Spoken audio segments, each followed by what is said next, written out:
state. And there's correct. When this is happening.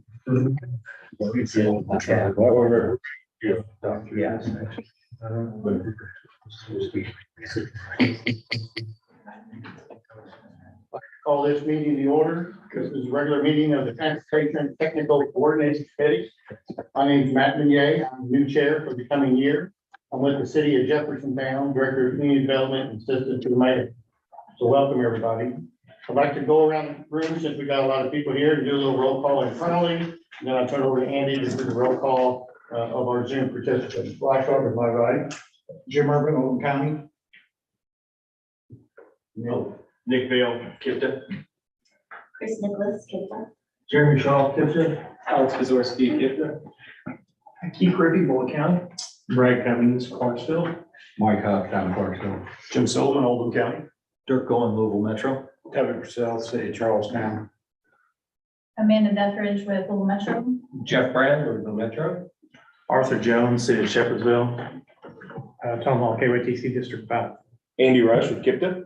And Greg Burris with KIPDA. Thank you. Andy, do you want to do the roll call? From Yeah, let's do the roll call, and I guess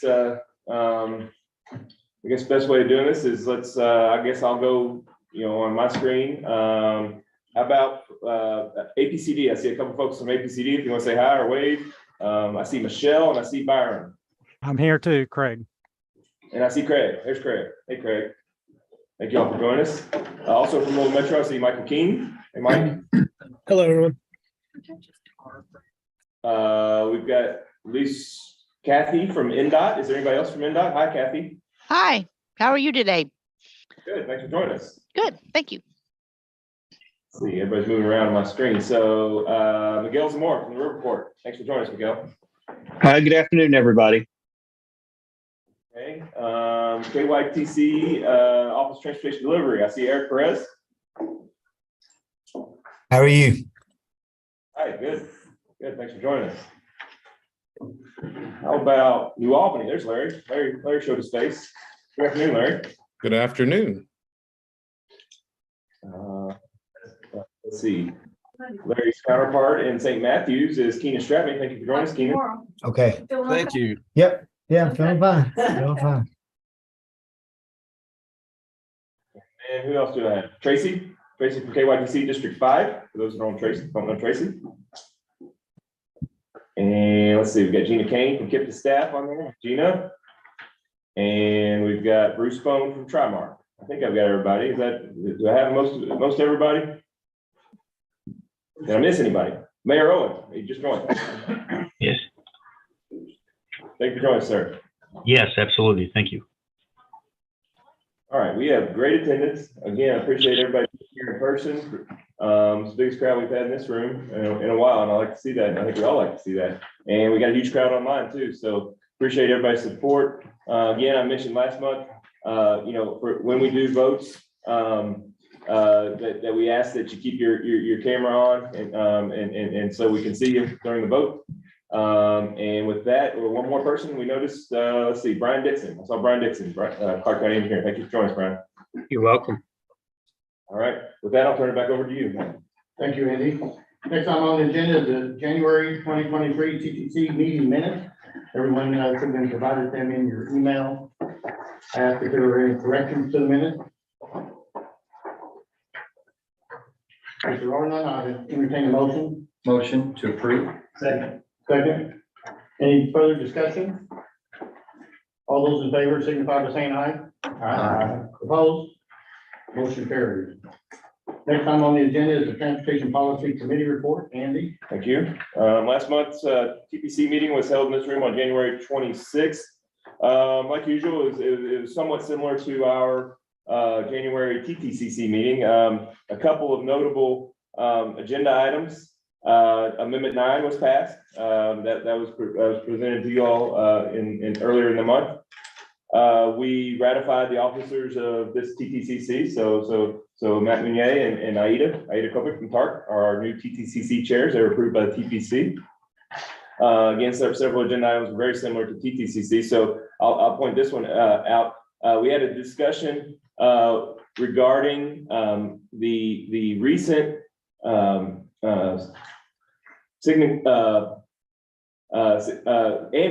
Amtrak discussion. Amtrak has recently signified that they are somewhat interested or quite interested in returning to Louisville. And so I spoke to that committee for a few minutes about that.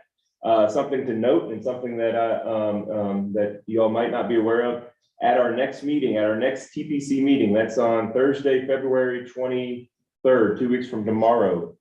A gentleman from Amtrak is going to be in the room here at KIPDA for the TPC meeting. His name's Derek James. He's their government affairs personnel, and he will do what I tried to do justice the other day. He'll do it way more justice than I can, because I've seen his presentation a couple times now, and so we will be talking about that, discussing that at our TPC meeting on Thursday the 23rd, and at that time we may also be discussing KIPDA's involvement in a grant, the grant that he will discuss in part, maybe KIPDA pursuing one of these grants to test the viability, to assess the viability of a reconnection of Amtrak from Louisville to Chicago. Likely the grant would be from a Louisville to Indianapolis grant, is what it seems right now. So remember, February 23rd, if you're interested in hearing about that, and hearing about Amtrak in our region, February 23rd, 12:30 at the TPC meeting. And other than that, the other agenda items were similar. One more, I guess, I suppose. Our 2023 TPC chair and vice chair were announced and voted on. Bernie Bowling, city councilman from St. Matthews, is our 2023 KIPDA TPC chair. Our vice chair for 2023 is Mayor Byron Chapman from the city of Middletown. He's mayor of Middletown, however, on the KIPDA board and at KIPDA TPC, he represents the Jefferson County League of Cities. He's the Jefferson County League of Cities. And that concludes my report there. Thank you, Andy. Is there any questions for Andy? Seeing none, next item agenda is a public comment period. Greg? Yes, we did not receive any public comments prior to the meeting, and I'm not seeing anything in the Q&A. Thank you, Greg.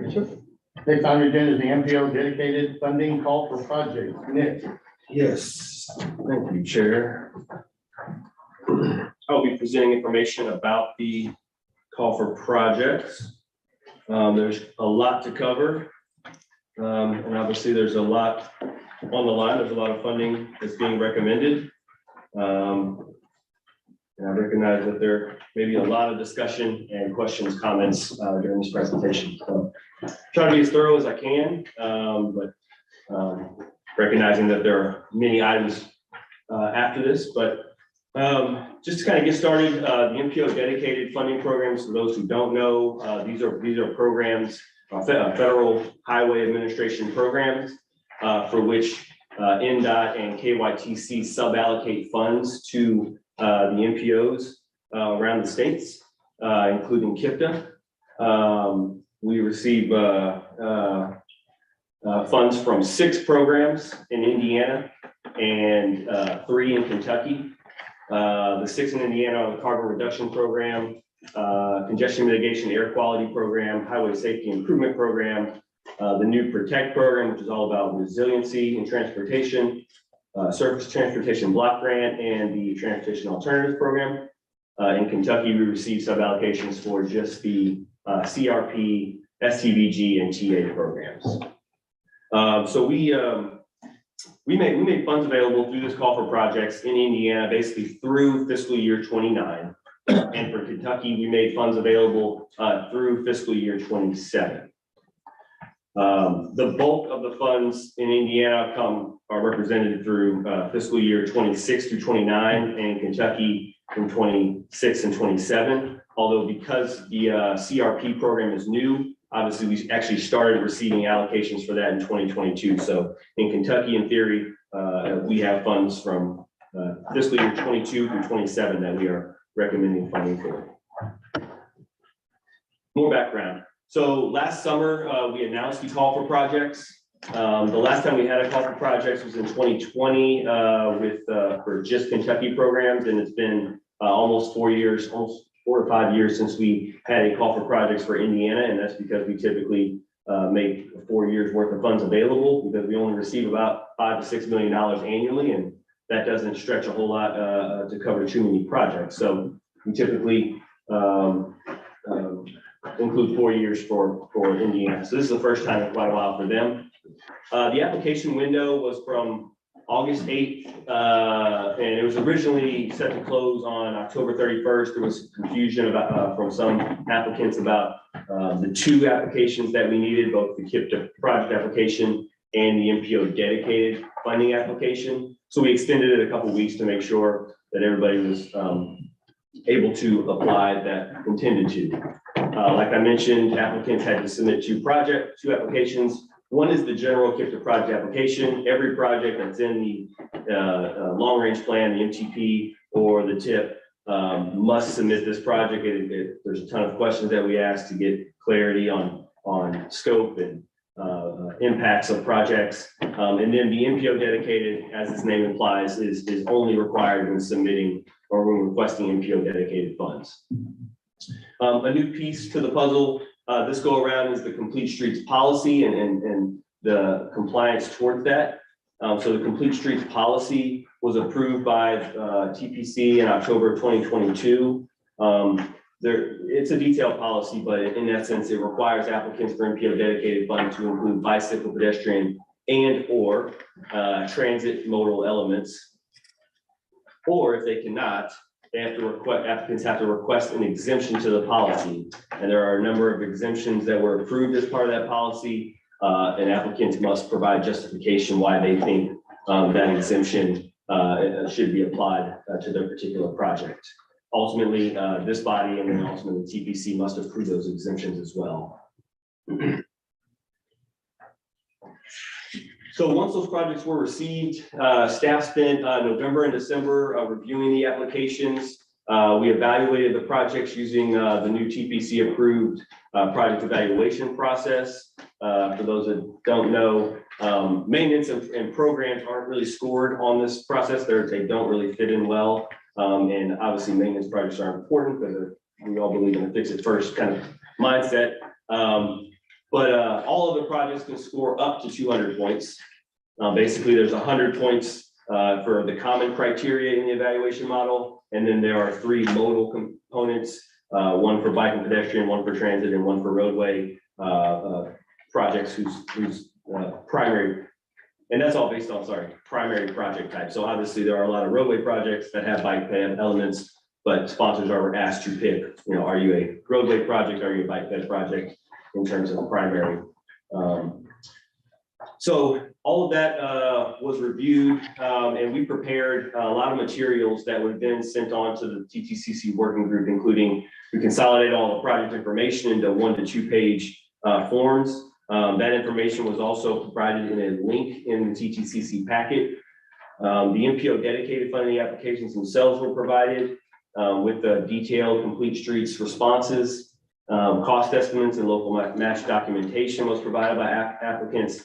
And then we created maps for all of the projects that were requested. Basically, there's 3 groups of projects that we'll be reviewing today and discussing and hopefully forwarding a funding recommendation on to TPC. I'll talk a little bit more about what the working groups work here in a second, but essentially there's new Indiana MPO dedicated projects. There's a list of existing Kentucky MPO dedicated projects. You may be asking why existing projects are requesting funding. There's a variety of reasons. Some of them are transportation alternatives program projects, and there typically isn't a lot of cost increase funds available. So they often have to seek it through the call for projects. Additionally, there were a lot of STBG projects that had unfunded phases, whether it's right-of-way, utilities, construction, et cetera.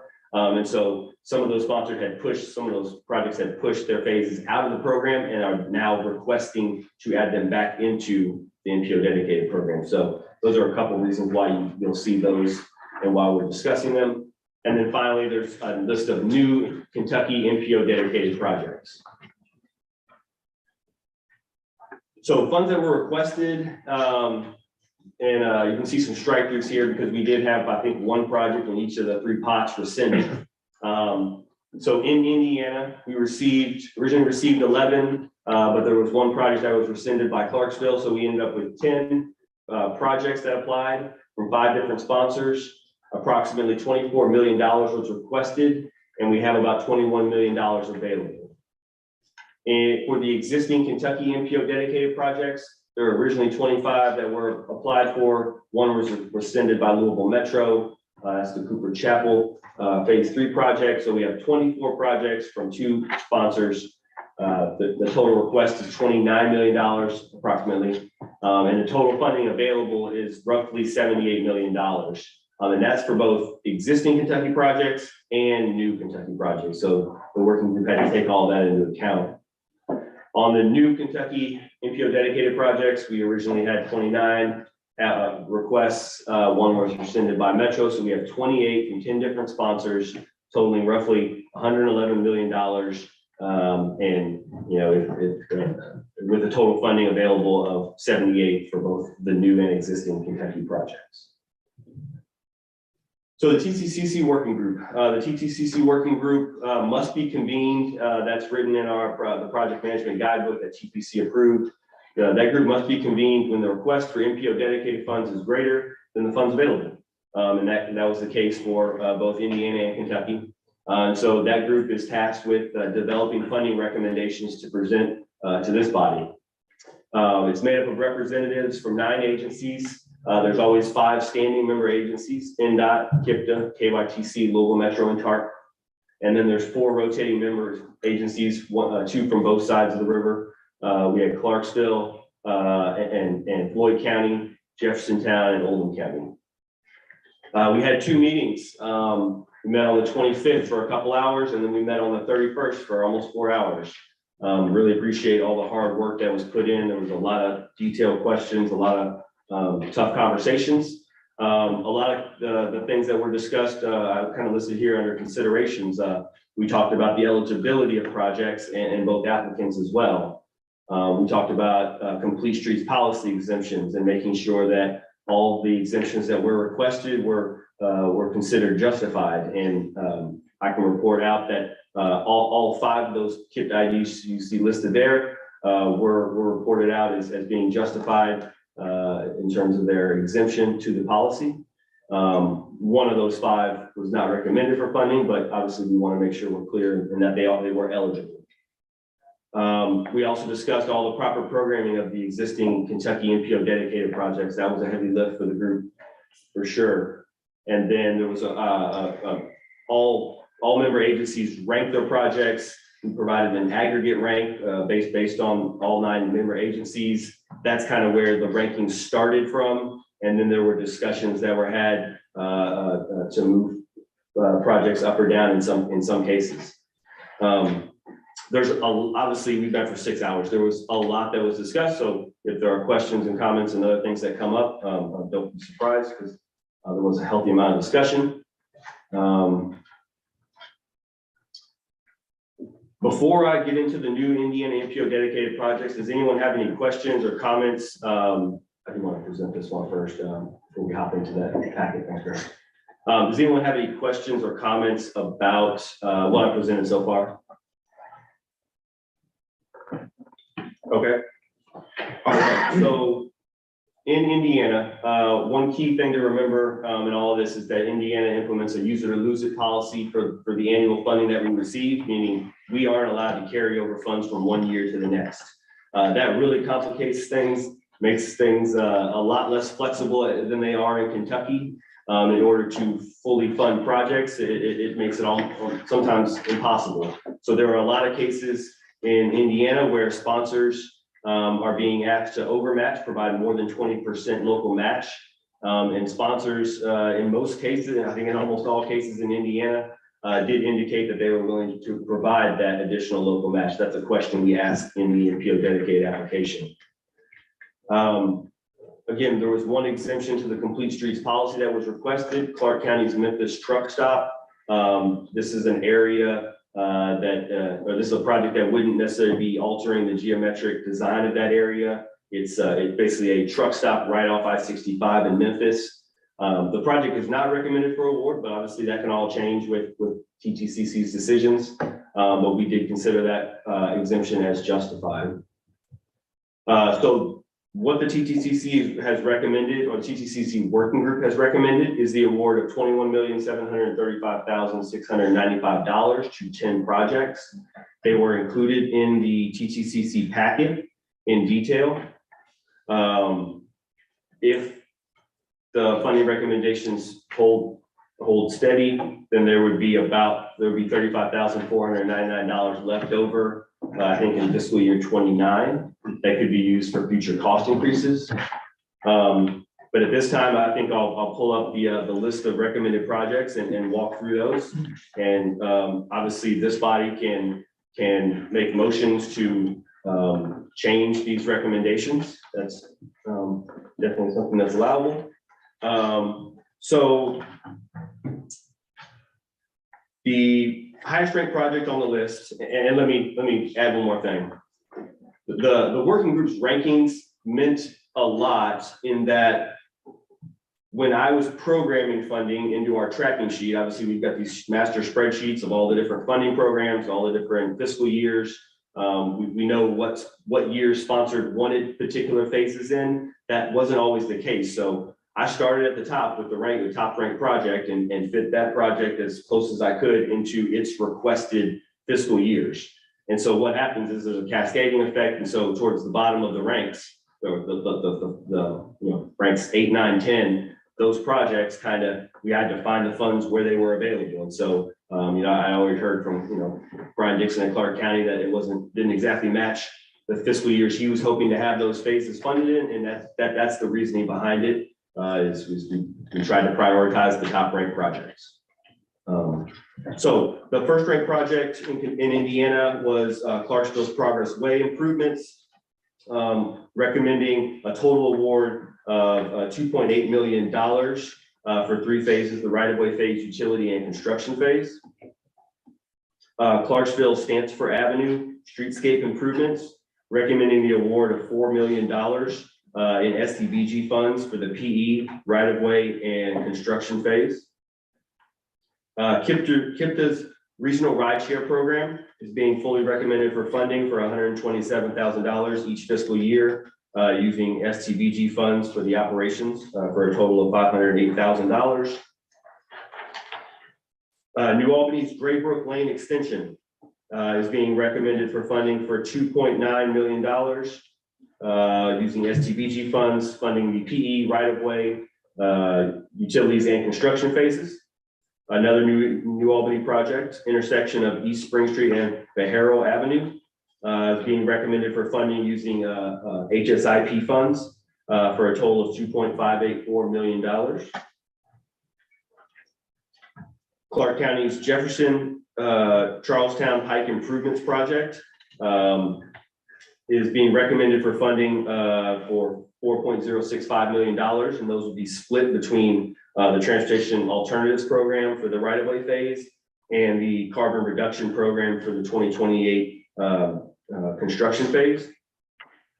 Louisville Metro Air Pollution Control District's CARE program is being fully recommended for funding using CMAQ funds for each fiscal year for a total of $800,000.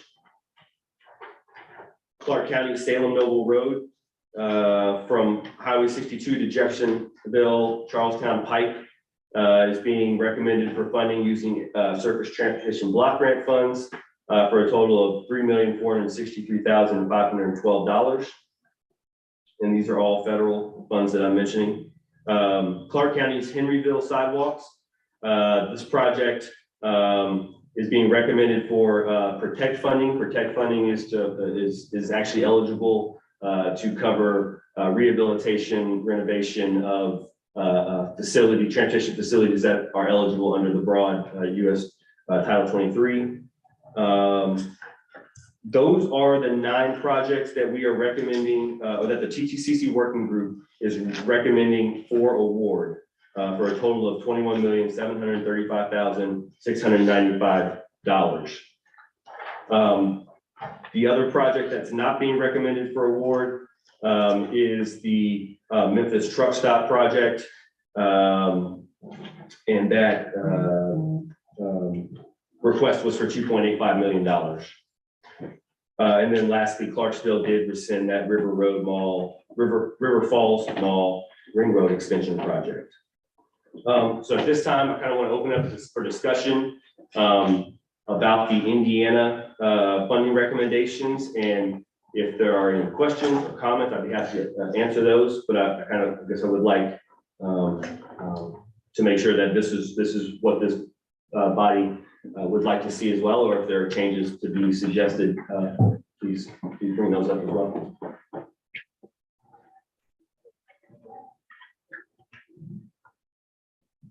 Groundwater. All right. Hearing no comments or questions or changes, we'll move on to the. Point of order, do you want a motion on just the Indiana first? I was going to take them all at the end, but I don't know that it matters, but whatever the right parliamentary style is, we can certainly adjust. I think, depending on the conversation that we might have in the next 5 minutes, maybe it might make sense to do that instead. Do it, man. So. Okay, that's fine. Yeah, that's fine. So the recommendation or the action that we would be requested would be to recommend TPC approval of the complete streets exemption that was requested, as well as the proposed funding recommendations for new Indiana projects. I would make that motion. Larry Summers, City of New Albany.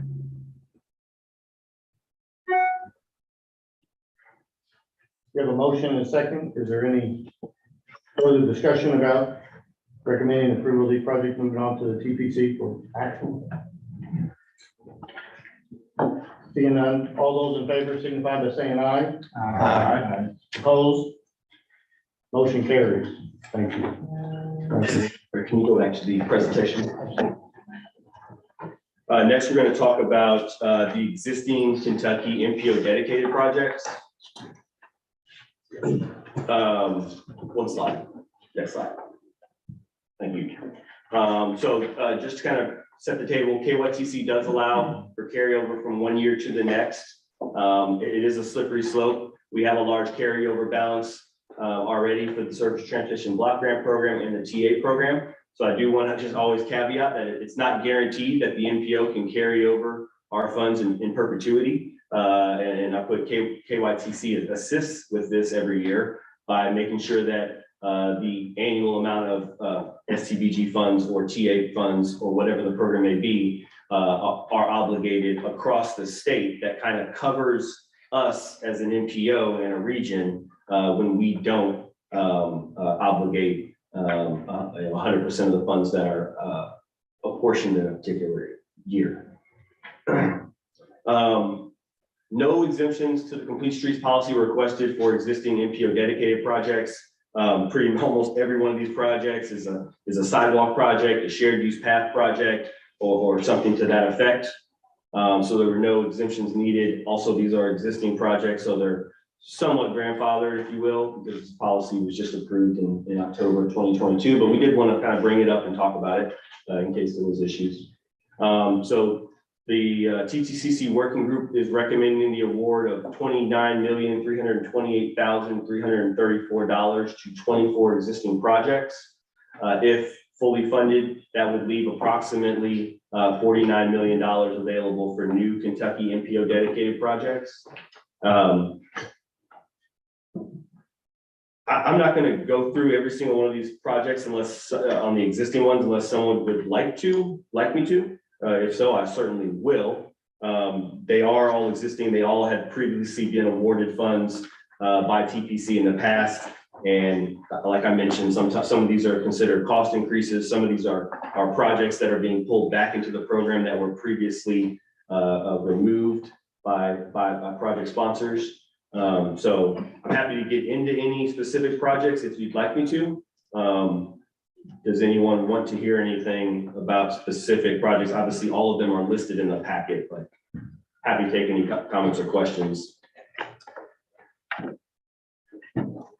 I'll just go ahead and make a comment that I was a little shaken, I guess is the word, by the fact that we decided as a work group to recommend taking away construction dollars from some certain projects. They're not KYTC's projects, they're another activity projects, but that doesn't sit well with me. I've been doing this for 15 or 16 years and I've never seen us unfund a project just because it maybe didn't, I don't know, perform as well as maybe a work group might have thought it should have. I always felt like this work group and the committees funded projects, and once we made a commitment to those projects, we would see them through. But there are a couple of projects here, existing projects that just a few years ago were fully funded, are now being asked to, or in making some kind of commitment to go look for money elsewhere, and that may or may not happen, you know. And I just would like to see a stronger commitment from this body that says, hey, if you can't find your funding, you know, we did make a commitment years ago, and that's some parks projects, and those projects are projects where next year, they're going to go out and buy millions of dollars worth of property to put those improvements out there, but don't really, as of today, they don't have a plan to, or a method or a funding source for the construction anymore. So that really bothers me. Everything else is okay, but I didn't see anything in the project management process guidebook that said that was okay to do that. But I just wouldn't want that to happen to my project. So I'm just throwing that in. But the body is larger than just one individual and certainly can make other recommendations. So just to provide a little insight into what Tom Hall is referencing, you'll see an asterisk at the bottom of all the pages for the existing dedicated project recommendations. 2 Louisville Metro projects, Dodge Gap Jefferson Memorial Forest Louisville Loop Shared Use Path, and a companion project, Pond Creek Jefferson Memorial Forest Louisville Loop Shared Use Path project. The asterisk there is that Louisville Metro is planning to seek funds for construction of that project from non-MPO dedicated funding programs. So that was a large discussion that was probably an hour or more related to these projects and a handful of others, where Louisville Metro is not asking for the construction funds right now. The group had discussions about that, and the indication was that Louisville Metro for those 2 projects would seek future construction funding from non-MPO dedicated programs. So just a little more context to that. Louisville Metro, if you guys would like to add anything to that, please do.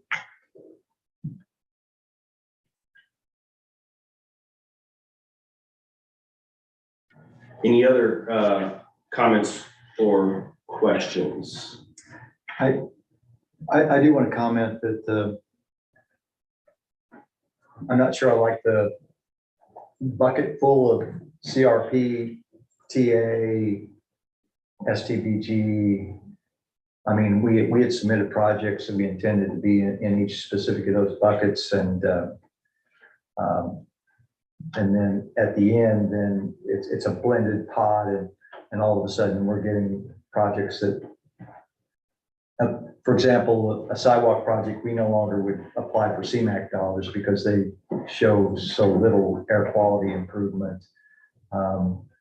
And we would then do like the Whips Mill with Range Road is a much better air quality improvement project, which we applied for, and it got moved into STBG, and the flexibility of STBG gives that flexibility to move things forward and meet a schedule. We're more restrictive on the CRP, the TA funds. So the flexibility of that schedule, I may want to subsequent later months, we will have administrative modifications because I'm ready to move some construction, some things that were actually put out till 2026 and things. So it kind of handcuffs us in ways that it slows us down in delivering the projects. So I don't know what that looks like, whether that's another discussion for another meetings or, but I'd like to reconsider how it ends up when the dust settles and how projects are assigned to each of those funding categories. Sure. So to that point, we were a bit hamstrung because of obviously large requests for $29 million worth of existing projects. So trying to fit that into, a 78, 79, $80 million hole, while also freeing up money for all the new projects that project sponsors in this room and on the call also requested. And so the requests for new projects, almost, I would say, the vast majority of the funds that were requested were for surface transportation block grant eligible projects that wouldn't fit or be eligible under the CRP and TA programs. So in order to fund the maximum amount of projects is why we moved projects to CRP and TA.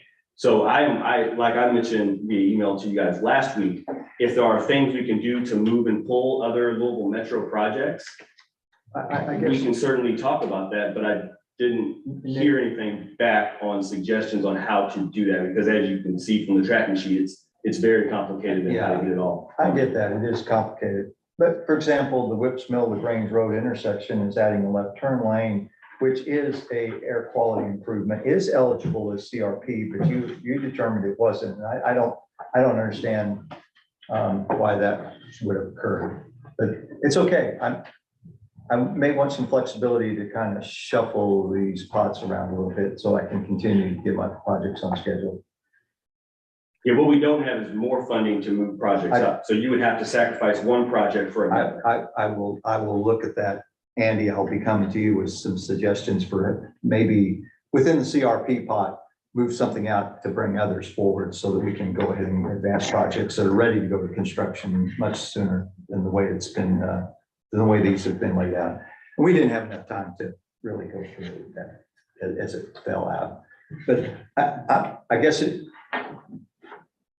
should we just say, hey, we are applying for this in CRP and not have that flexibility to move that from STVG?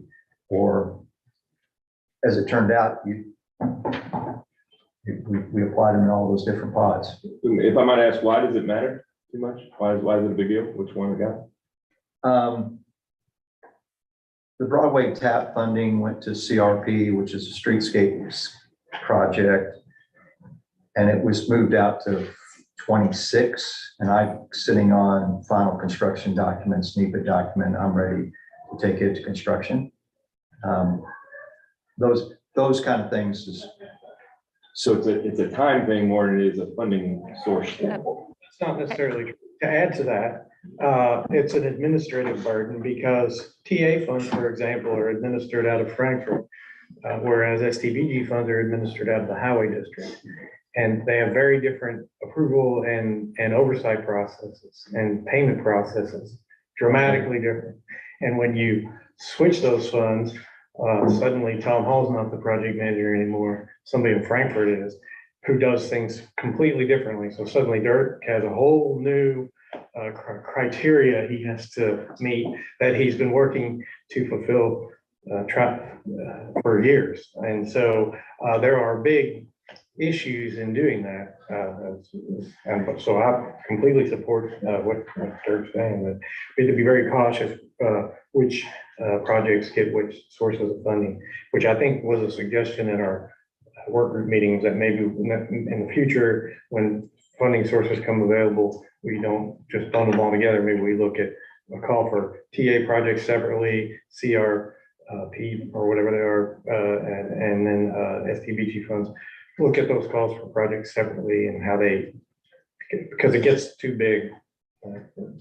I just want to make clear that we did this job optimizing and maximizing this. And it's an incredible puzzle to put together. Well, it's an incredible puzzle to implement, which goes far beyond just setting up money for projects, because we set up right-of-way clearances and we set up approvals for plans and we buy property and we clear environmental documents and we do many federal things well beyond the planning phase. So I don't want to dismiss the hard work that's been done here because it's a mountain that got moved and I'm impressed.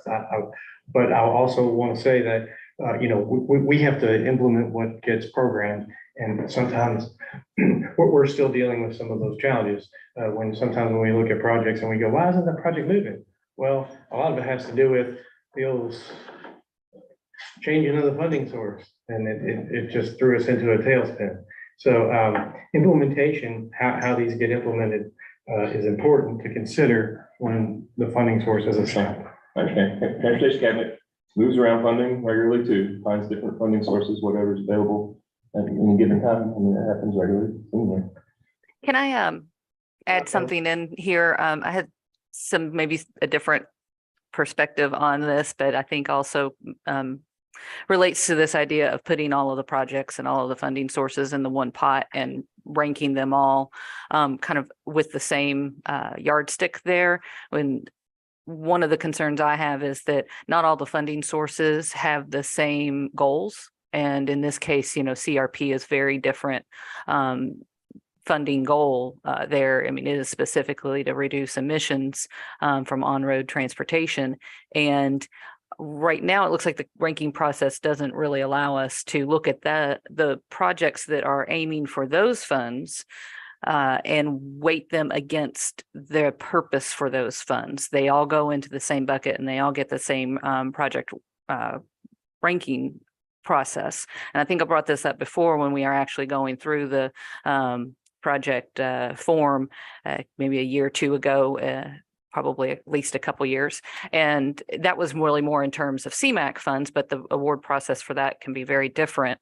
So it didn't seem like it related at the time, but the project ranking form doesn't award any points for emission reductions. And when you have a funding source that is all about emission reductions from your project, and some of those projects don't look like traditional transportation projects, whether they be alternative fuel projects, diesel retrofit projects, street lighting projects, things like that, they all meet the funding source, but they're not going to score well. And we definitely can see that in some of the projects that went through this process this time around. So that's where I have a concern with the process as is that we don't get to consider the project that is proposed for the purpose that it's put forth for. So, I think that's again, it's not to say that any of the projects that were in here weren't especially, ranked according to that criteria correctly. It's just that maybe that criteria is so restrictive that it doesn't allow us to consider like projects against each other. Yeah, that has been I guess that has been kind of the process that we've had in place in the past is to consolidate those programs together, maximize the amount of funding that we can provide. And perhaps that is a downside in that process. Going back to the, certain projects we applied for CRP and not STBG, I guess the implication, Dirk, of what you're suggesting is that far fewer new projects, we would have to shuffle all the new projects. A bunch of the projects that are only eligible as STBG projects wouldn't be funded at all in terms of what's being recommended. So there would be a cascading effect if we take the existing STBG projects that we're proposing to move to CRP and TA and put them back in TA and in the STBG. The result will be that far fewer of the STBG projects from the new pot will be funded. And maybe that's something we can all live with. So keep in mind, that all these projects we believe are fully eligible for these funding streams that they've been assigned. To be CRP eligible is different than being CMAQ eligible. And so it's not the same thing. There's a lot of similarities, but it's not all the same. So I don't think I've heard anybody say we don't believe one of these projects is eligible for one of these funds, so we're worried about that project. I don't believe that's what I'm hearing. I think that's important. It's a yes or no question. Is it eligible? And yes, the impacts that Nick was mentioning, they would be sizable. And it also sounds like if we only use a certain eligibility requirements in CRP and not all of them to qualify, then it might leave money on the table per se, I guess. Because if we're only going to target them for true emissions or something of that nature, and don't allow other projects to come in and fill in the excess capacity in that program, then it would always end up sitting there. I mean, It's worth mentioning too, though, the project, the KIPDA Connecting Kentuckiana 2050 MTP update scoring, the new scores were assigned to these projects, and they were provided to the working group as well. Resiliency, sustainability, among other factors in a project that a project has, was a part of that score. Was it independent? Was it how does this score in a subset of those categories for what we might deem CRP-ish or PAP-ish scores and not the other scores? No, but these projects were scored as a whole, and those factors are a part of our scoring process. And to be fair, yeah, this was turned around very quickly. We had our last working group meeting on the 31st. We got the TTC mail out on last Thursday. So it was a 2-day turnaround. And to Dirk's point, not a whole lot of time to move and shake. So, you know, obviously this body always has the ability to delay and push back for more time to consider these questions that are coming up. You know, it's always this body's right. Hey, Andy, could you revisit what you just mentioned, the ranking, including sustainability, and I didn't hear that. I was just trying to figure that out because I have been looking at the project evaluation ranking form and trying to, you know, go through and understand the definitions of how those things are defined or applied to the projects. And I didn't see that in there. You know, I see environment, and that speaks, you know, specifically to the environmental resources. You know, I think that's like the floodplains, environmentally sensitive ecosystems, things like that. But I didn't see that in there specifically, and I may have misheard and misunderstood what you said.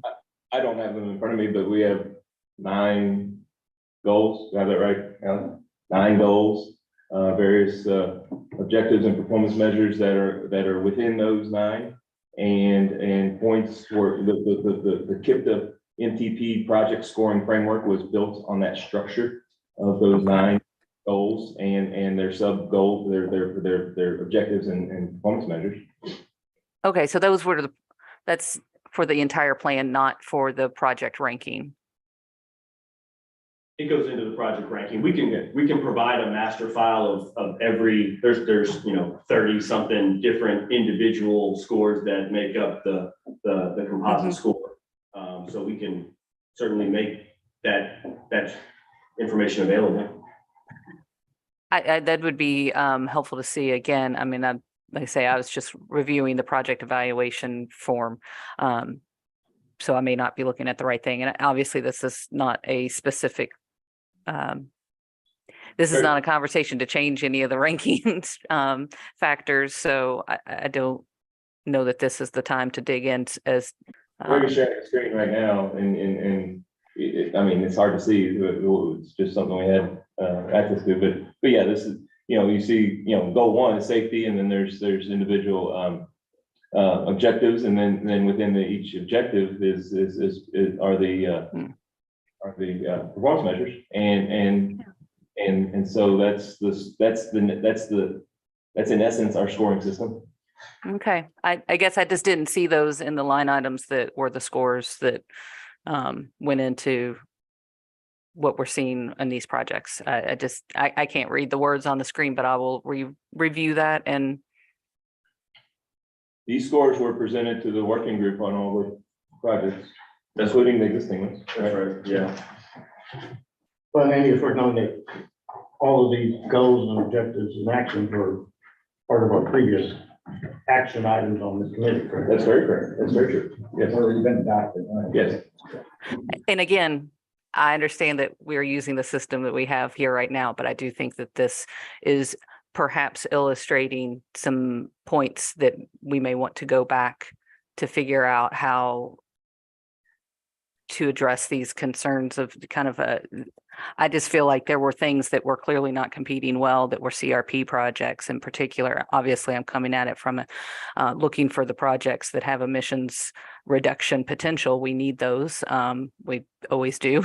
And they just don't seem to score well in that process. So whether that's maybe decoupling those funding streams that are specifically looking for emission reduction projects so that those can be, you know, maybe ranked against different criteria.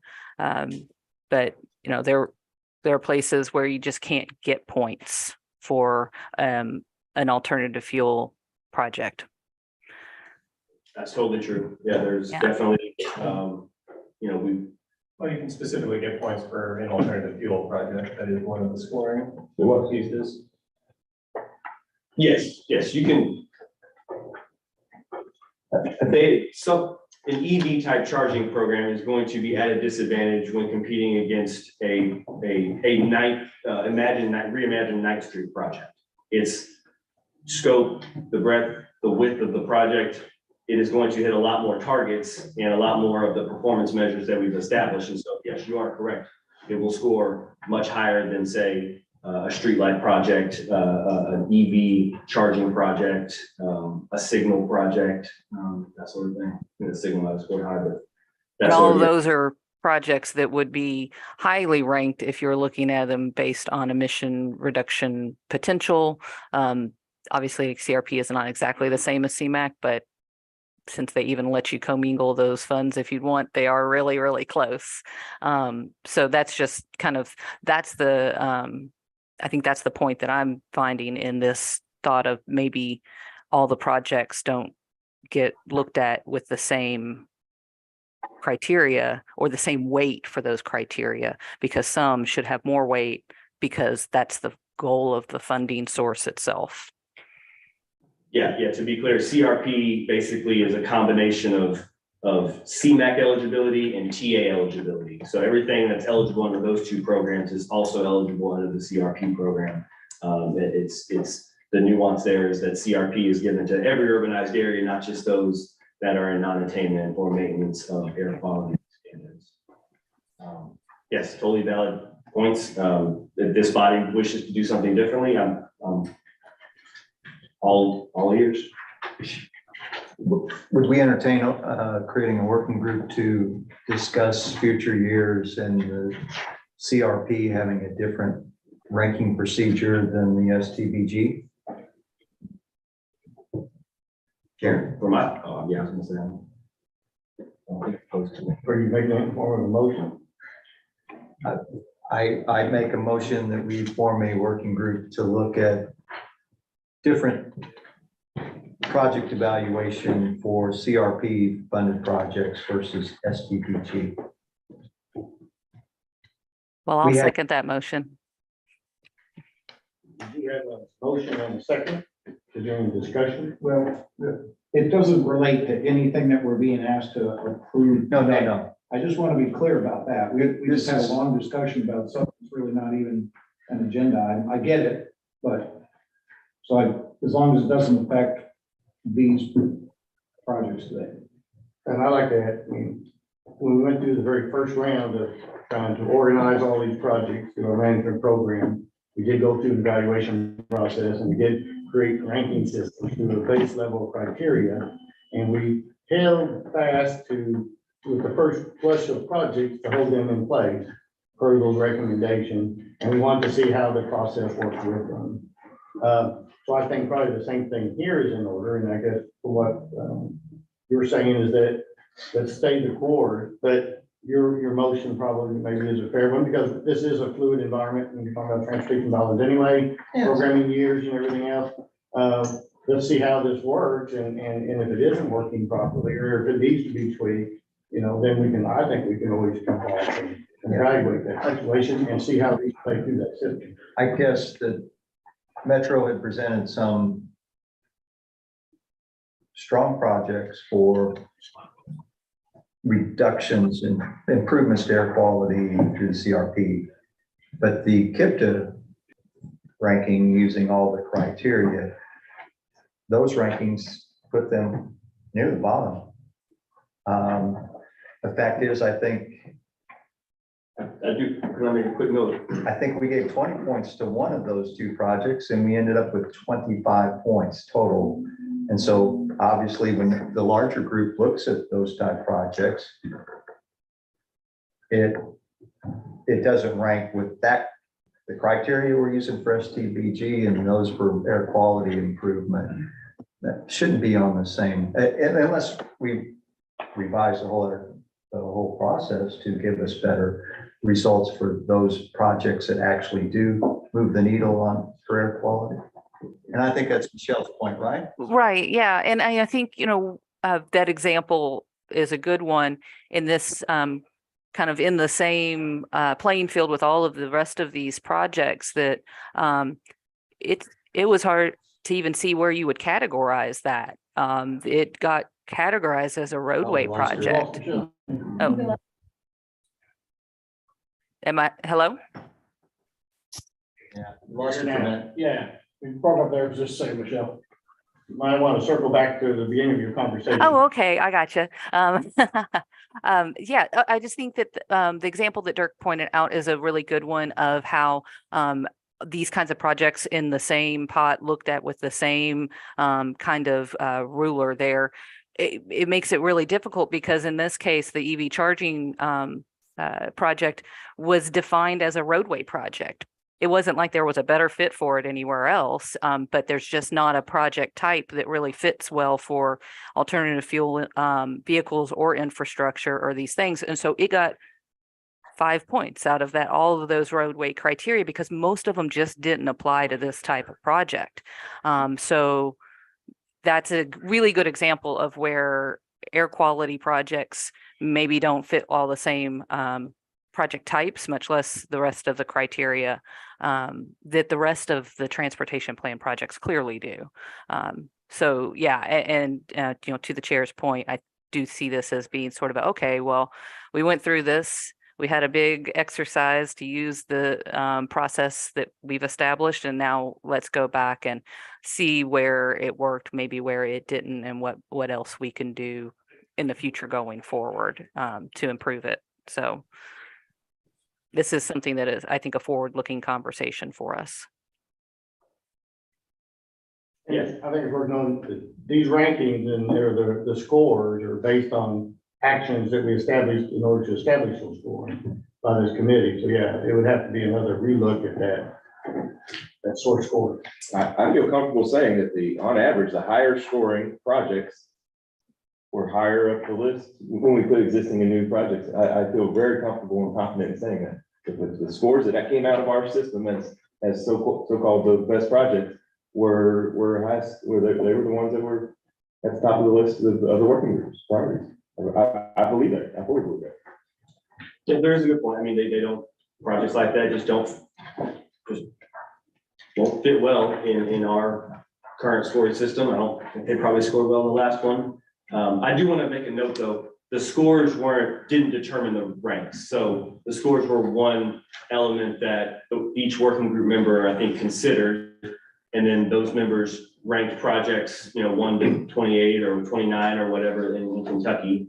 And so sponsors, I think had an opportunity, TTCC working group members weren't told, you have to base your ranking based on the scores or anything to that nature. So I do want to make sure that's clear. Like I can see how, if you see a high score, that would drive you to maybe ranking that project higher as well. I can totally see that thought process as well. I guess, can we table the motion I just made, and we'll get back to the business of approving the recommendations I'll make a motion to approve the recommended project funding for the Kentucky projects. For the existing Kentucky projects. For the existing Kentucky project. So you rescind your motion? No, I'm just tabling it for a second. I want to get back to the business at hand first. Okay. But then I want to come back to that motion after we. You'll need a second and a vote to table it. Why don't you just rescind it and then bring it back up later? Okay, same thing. Yeah, easier. One less set of motions. We've made motion rescinded. There's a second. Okay.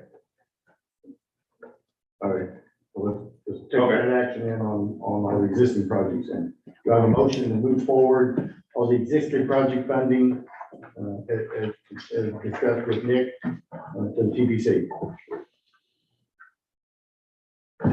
Second, anybody second? Second. Thank you. Any further discussion? Before we do, shall we wait because new and existing are joined at the hip, That's a good point.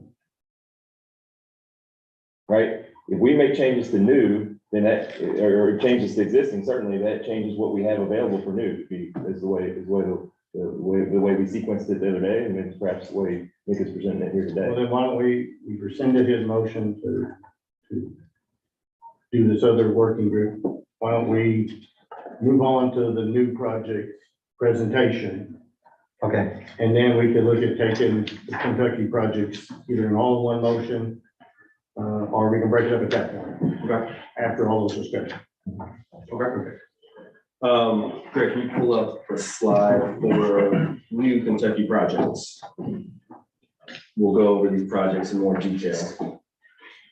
Okay, so, new Kentucky projects, there were 4 exemptions that were requested to the Complete Streets policy, all of which were considered justified by the TTCC working group.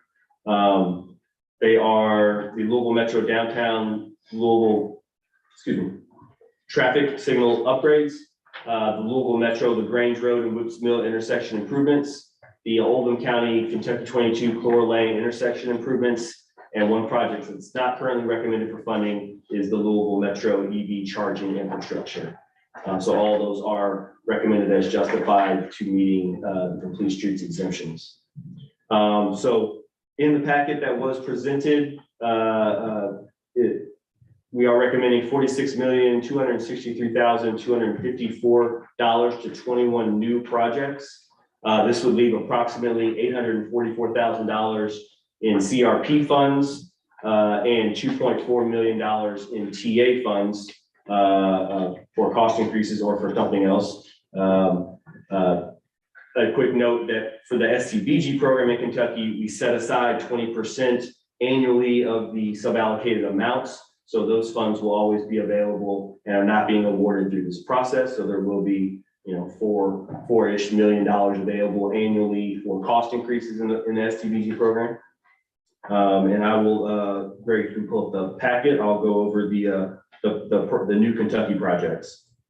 The first and highest ranked project was Louisville Metro's Reimagine 9th Street. Louisville Metro applied for a RAISE grant. They received some funding from USDOT as part of that RAISE grant and are asking to fill the gap with SCBG funds. And the recommended amount is $3.896 million. Second highest ranked project was TARC's bus stop and access improvement project on Muhammad Ali and Chestnut. This project was being recommended for funding for $238,375 of CRP funds. Louisville Metro's downtown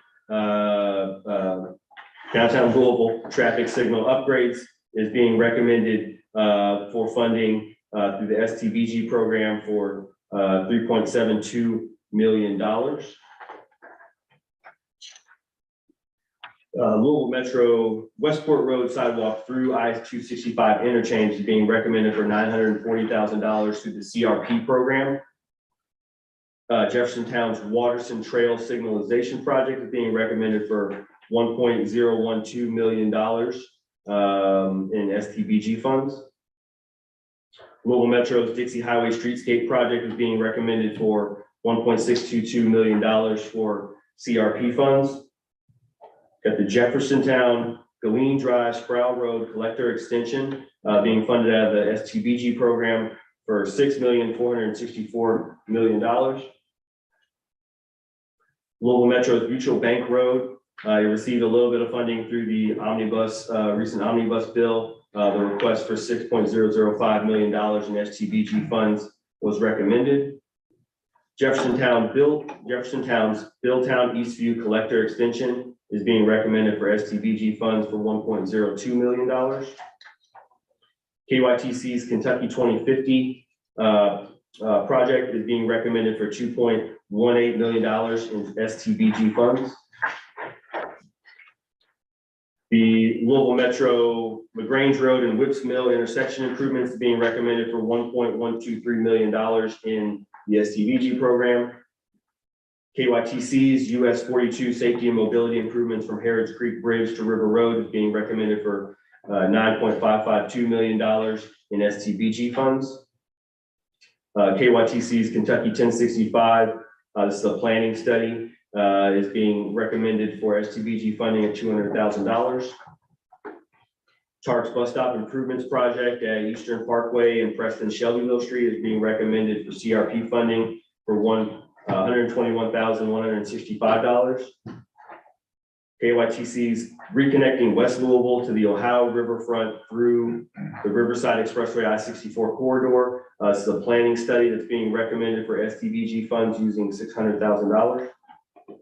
KIPDA's regional rideshare program is being recommended for $2,532,381 of STBG funds. Oldham County's Kentucky 22 floor lane intersection improvements being recommended for $3,433,333 in STBG funds. KYTC's Kentucky 2055 project is being recommended for $288,000 in STBG funds. The Louisville Metro Air Pollution Control District program, the CARE program is being recommended for $400,000 in STBG funds. The Jeffersontown Taylorsville Road shared use path is being recommended for $792,000 in CRP funds. And the Louisville Metro Bike Pedestrian Education Encouragement, Enforcement, and Evaluation Program is being recommended for $120,000 in STBG funds. The projects that follow were not recommended for funding. I can give you the amount that they requested if needed. The University of Louisville submitted, Real Estate Foundation submitted 2 projects, kind of companion projects, one for the university or one for the Research Park roadway, and there's a later one for pedestrian bridge. Bullitt County submitted a project for I-65 Arterial Relief and Development Corridor on Ohm Drive to Chappies Lane. Oldham County submitted a Commerce Parkway widening project. There's the University of Louisville's Real Estate Foundation pedestrian bridge project as part of that research park. Louisville Metro's Louisville CBD streetlight rehabilitation project is not recommended. And then there are 2 more, Louisville Metro's EV charging infrastructure. I think that project was also submitted to KYTC's CMAC program. No, not that one. There's 2 different projects. 2 different projects. Okay, separate project. That project, so this project was not recommended for funding, and then Prospects US 42 safety improvement project was not recommended, and then the Her Lane improvements from Louisville Metro was the one that was rescinded. Happy to dig into any of this. As I mentioned, there is some funding left over in that CRP and TA program that I guess in theory could be awarded to another project. If not, it would be available for cost increases in the future. But I can take any comments, questions, concerns about the new Kentucky MPO dedicated project. I don't think you mentioned earlier, so I'll add this comment just for context. Chris is going to be speaking here in a few agenda items. We're still on number 5, 15. About the urbanized area boundary. These amounts, the assumed amounts, they are what we know right now. It's not what we know next year after next. So the urbanized area boundary has shrunk. Therefore, if the rules are the same, we're going to get fewer dollars. So, and significantly fewer dollars, 8 to 10% fewer dollars potentially.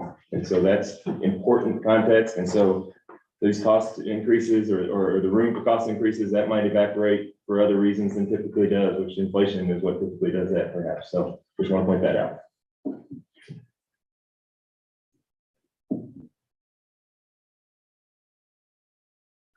Any comments or questions, concerns? Thank you, Nick. At this point in time, I guess we would look at There's a motion to approve the recommendations from the working group for both the existing and the new projects. A motion to break them up. Or I think they've got to be packaged now. Is that what you're really? I make a motion that we approve the recommended funding for both existing and new projects as presented. I'll second. there's a motion and a second. Is there any further discussion then?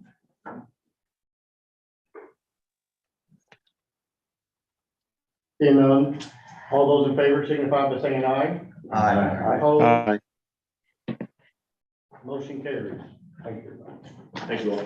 Next on the agenda is number 6, amendment number 10 to the Connecting Texarkana 2040 MPP. Great. Thank you.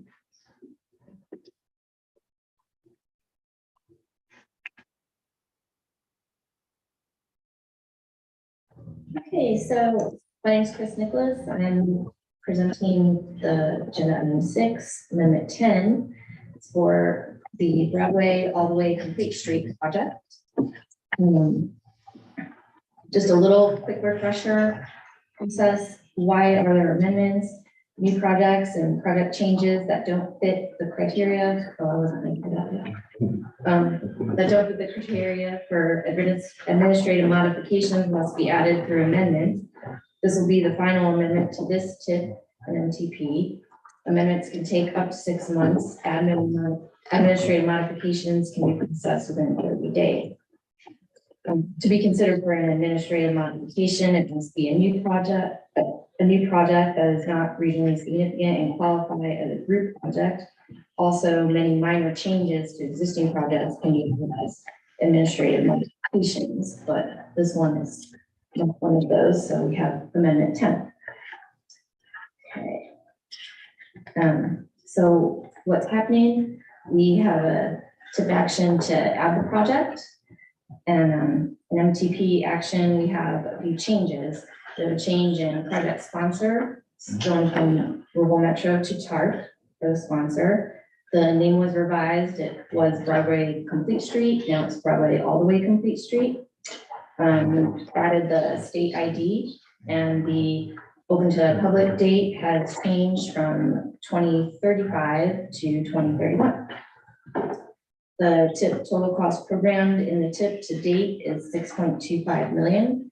Fiscal year 20 to 25 TIP funding design phase with raised funds has 5 million federal funds and 1.25 million other funds, equaling the 2.5 million total. The raised funds, that's a discretionary gift program for investments in surface transportation infrastructure that will have significant local or regional impact. Raised grants were authorized under the bipartisan infrastructure law. So this is our schedule that we've been going through from January, around January 23rd. We have the project applications for new or modified due from the sponsors. KIPDA staff completed the project review January 17th of this year. The IAC coordination was from January 17th to the 24th. Then we had our public comment period, January 25th to today. And now we are at our TTCC committee recommendation. And our comments will be sent to the Transportation Policy Committee tomorrow. And TPC action would be February 23rd, 2023.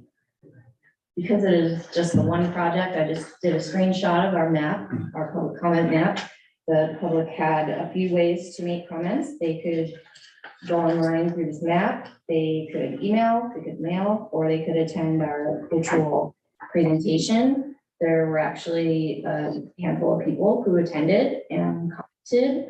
For the most part, it seemed like the comments had to do with approval for the project and also support of and more detailed comments about bike lanes with the project. So unless there's any questions, I want to make the action requested. Recommendation to the TPC approval of amendment 10 to the Connecting Kentuckiana 2040 MTP and the fiscal year 20 to 25 TIP. Chris, do you need to take these separate or can you together? For the plan and the tip? We can do them together. I don't see any issue with that. Not in this case. Any further questions for Chris? If not, I would entertain a motion to recommend advancing this amendment 10 to the TPC for the MTP and the TIP. Motion to advance amendment 10 to the DPC. Have a motion, is there a second? Second. Second. Any further discussion? Seeing none, all those in favor signify by saying aye. Aye. Opposed? Motion carried. Thank you, Chris. Next on the agenda, number 7, performance management plan update. Jeremy?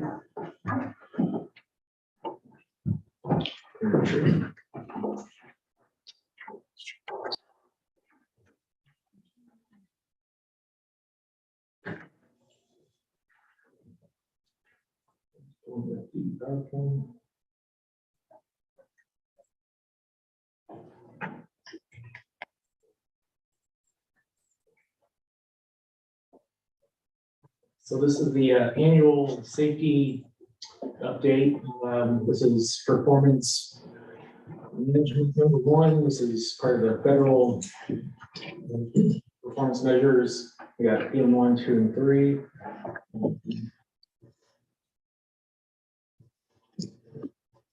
There's the performance management plan cover. We're working on getting that updated this year. So this will be, the safety measures will be one of those. PM2 is pavement and bridge. That was part of Spencer's presentation late last year in November.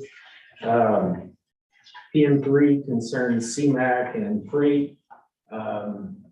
We put out our first CMAQ performance plan back in, it was approved in August. That was required because we're in a UZA of greater than 1 million. So we were required to submit one of those.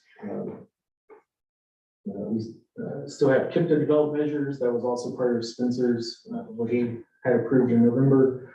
And then, as I said, we're working on updating the PNP document, which will be later this year. Correct. Okay, here's an overview of, we have 2018 through 22 of the measures that are required for PM1. We have fatalities and the fatality rate, serious injury rate, and the non-motorized fatalities and serious injuries. You can see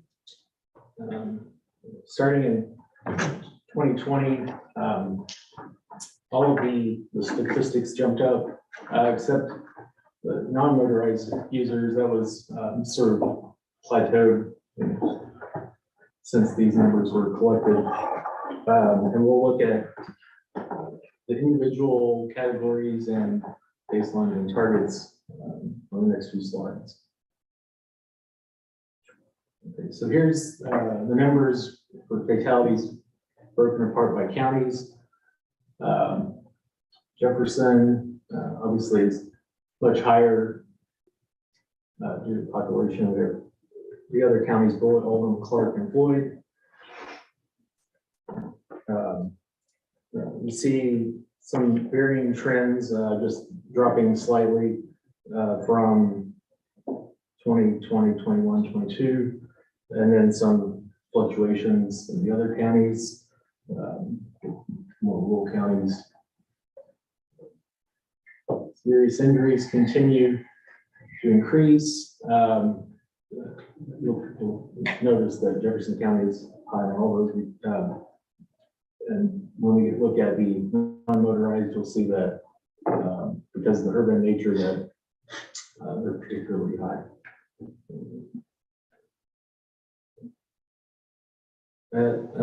One thing to note is we're seeing some spikes. Clark County had some higher numbers last year for the non-motorized fatalities and serious injuries.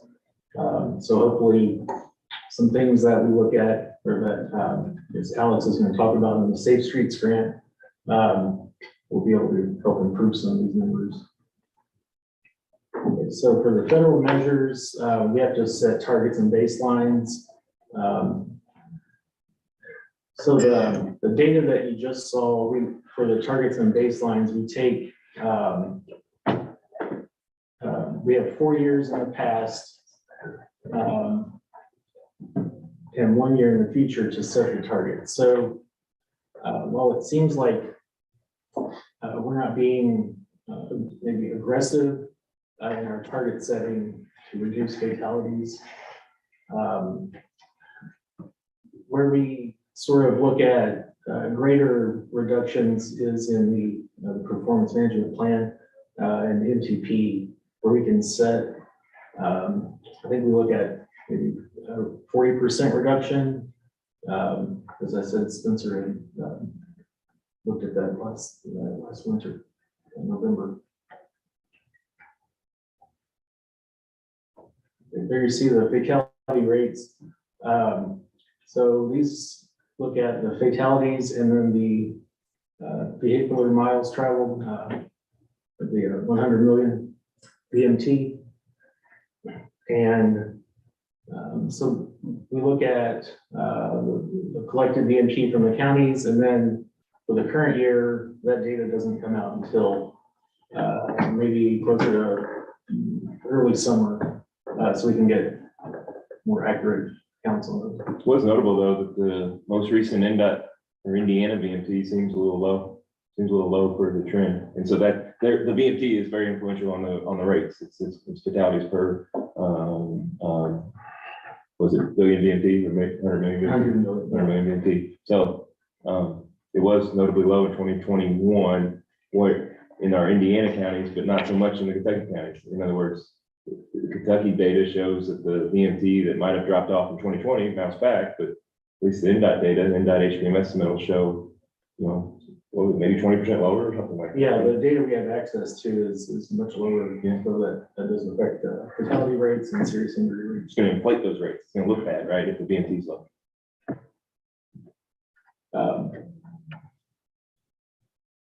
Serious injuries.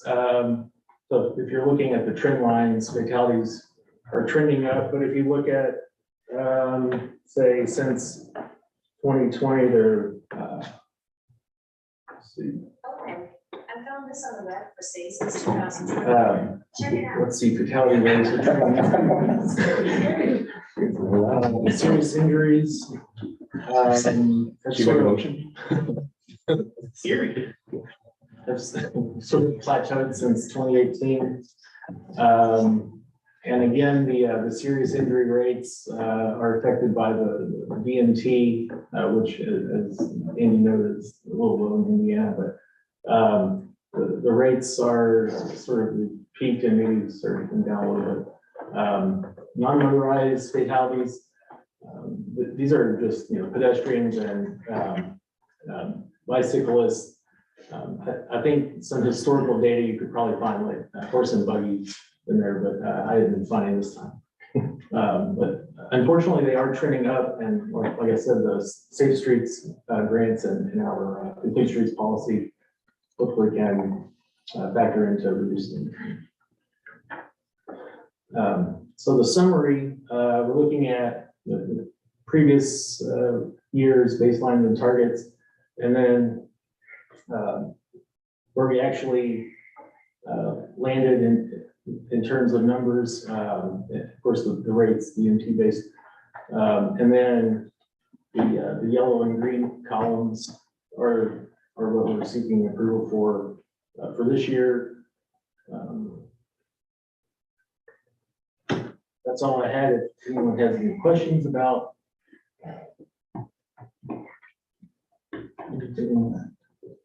I have a very brief question. It's more of a yes/no question. We can explore it deeper in future meetings. I know that FHWA basically prescribed the methodology that you have to use to set these targets, but I also know that that's a couple years old. Has there been any discussion from FHWA at changing the methodology of how they set these targets for these performance measures? No discussions that I've been a part of. I think we've mentioned to them in conversationally or in meetings, like how it's, I don't know, I'm not gonna sit here and say it makes us look bad. It makes us look that we don't have these aspirational things that we want to do. And you know, on a small scale, it's the timing of it too, us requiring it in February. We want to go above and beyond and include last year's data, right? It's kind of incomplete without last year's data if we're talking to you guys in February. That's another frustrating thing too, to get these measures on the schedule that the other ones are on too. That would be a convenience thing if nothing else. But yeah, I think it's been brought up. I think we're in the second, what are we in? We're in the second reporting period, second federal 4-year reporting period. I would hope that, I hope they would say, they would consider that for the third one. We just entered the second one. So hopefully maybe there could be some movement on that, but that's not, I don't think that's in the near future, next year or so. Any further questions for Jeremy? Might be a good question for Nick. That's right. Action is requested for the TTCC recommendation to TPC approval of the baselines and targets. Thank you, Jeremy. Do I have a motion? I'll make the motion. We have a motion. Is there a second? We have a second. Any further discussion? All those in favor signify by saying aye. Aye. Opposed? Motion carries. Thank you, Jeremy. Next on the agenda is a draft fiscal year 2023-2026 transportation program project listing. Yes, thank you. I'll be brief on this one. Basically, we're not asking for any action at this point. What we wanted to do, because we're trying to kind of wrap up and finalize the project listings that are going to go into the new fiscal year 23 to 26 tip, is send those project listings out. So there was a link in the document in the packet, because it's a 150 something page file of all the listings that as of right now would go in. Obviously, there's changes to anything TPC does with the funding awards for the call for projects. We'll try to ensure that those get made. But I think the intention is for us to present, to bring the new tip document out for initial approval to take it to the public next month. So there's typically always, we come out, we ask you all, do you guys recommend that TPC allow us to take this out to the public? And then we do our public comment period, is that 30 days? Yes. 30 day public comment period. Then we come back to you all with we'll ask you for final approval of the new tip. So mainly this is just an exercise to provide all what we have in the project listing. So if you're a project sponsor, take a look at this. If you see something that just seems egregiously off, whether it's an open to public date or tip funding, please let us know. But for the most part, I think we've done a great job in terms of taking all the information you guys have provided over the last 4 or 5 months and synthesizing it into a project listing here. So I can take any comments or questions, but there's no action required. Keep in mind, there'll be room for amendments and the admin mods in the summer. So if it's a minor change, let us know that too. But if it's not, major red flag, and could be helpful with First Amendment. Absolutely. Yep. Thank you, Nick. That's all I've got. Thanks. Next on our agenda is the Connecting Kentucky and 2050 Metropolitan Transportation Plan update. Alex. Thank you, Mr. Chairman. If it is all right with you, I will slide right after this into the active transportation update, because I'm at consecutive spots here. Pretty quick time. So just 2 updates regarding the MTP, the long range plan, the Metropolitan Transportation Plan. Number 1, within y'all's packets today is the draft list of projects for the update to the MTP. They are organized by agency/jurisdiction in alphabetical order. Sort of informational at this point, though, echoing Nick, if you see anything egregiously wrong, do let us know. This is more informative for everybody. Number two, just an update on the timeline. We had the flexibility to go an additional month back. Our original intent was to rank the TTC this month. Everything else that's going on, since we did have that flexibility, we elected to take that to make sure we weren't rushing anything through. So we will be now bringing the draft MTP to the TPC for approval on the March meeting, which is March the 23rd. And then similar to the TIP, that's got to then go out for public comment for 30 days after that.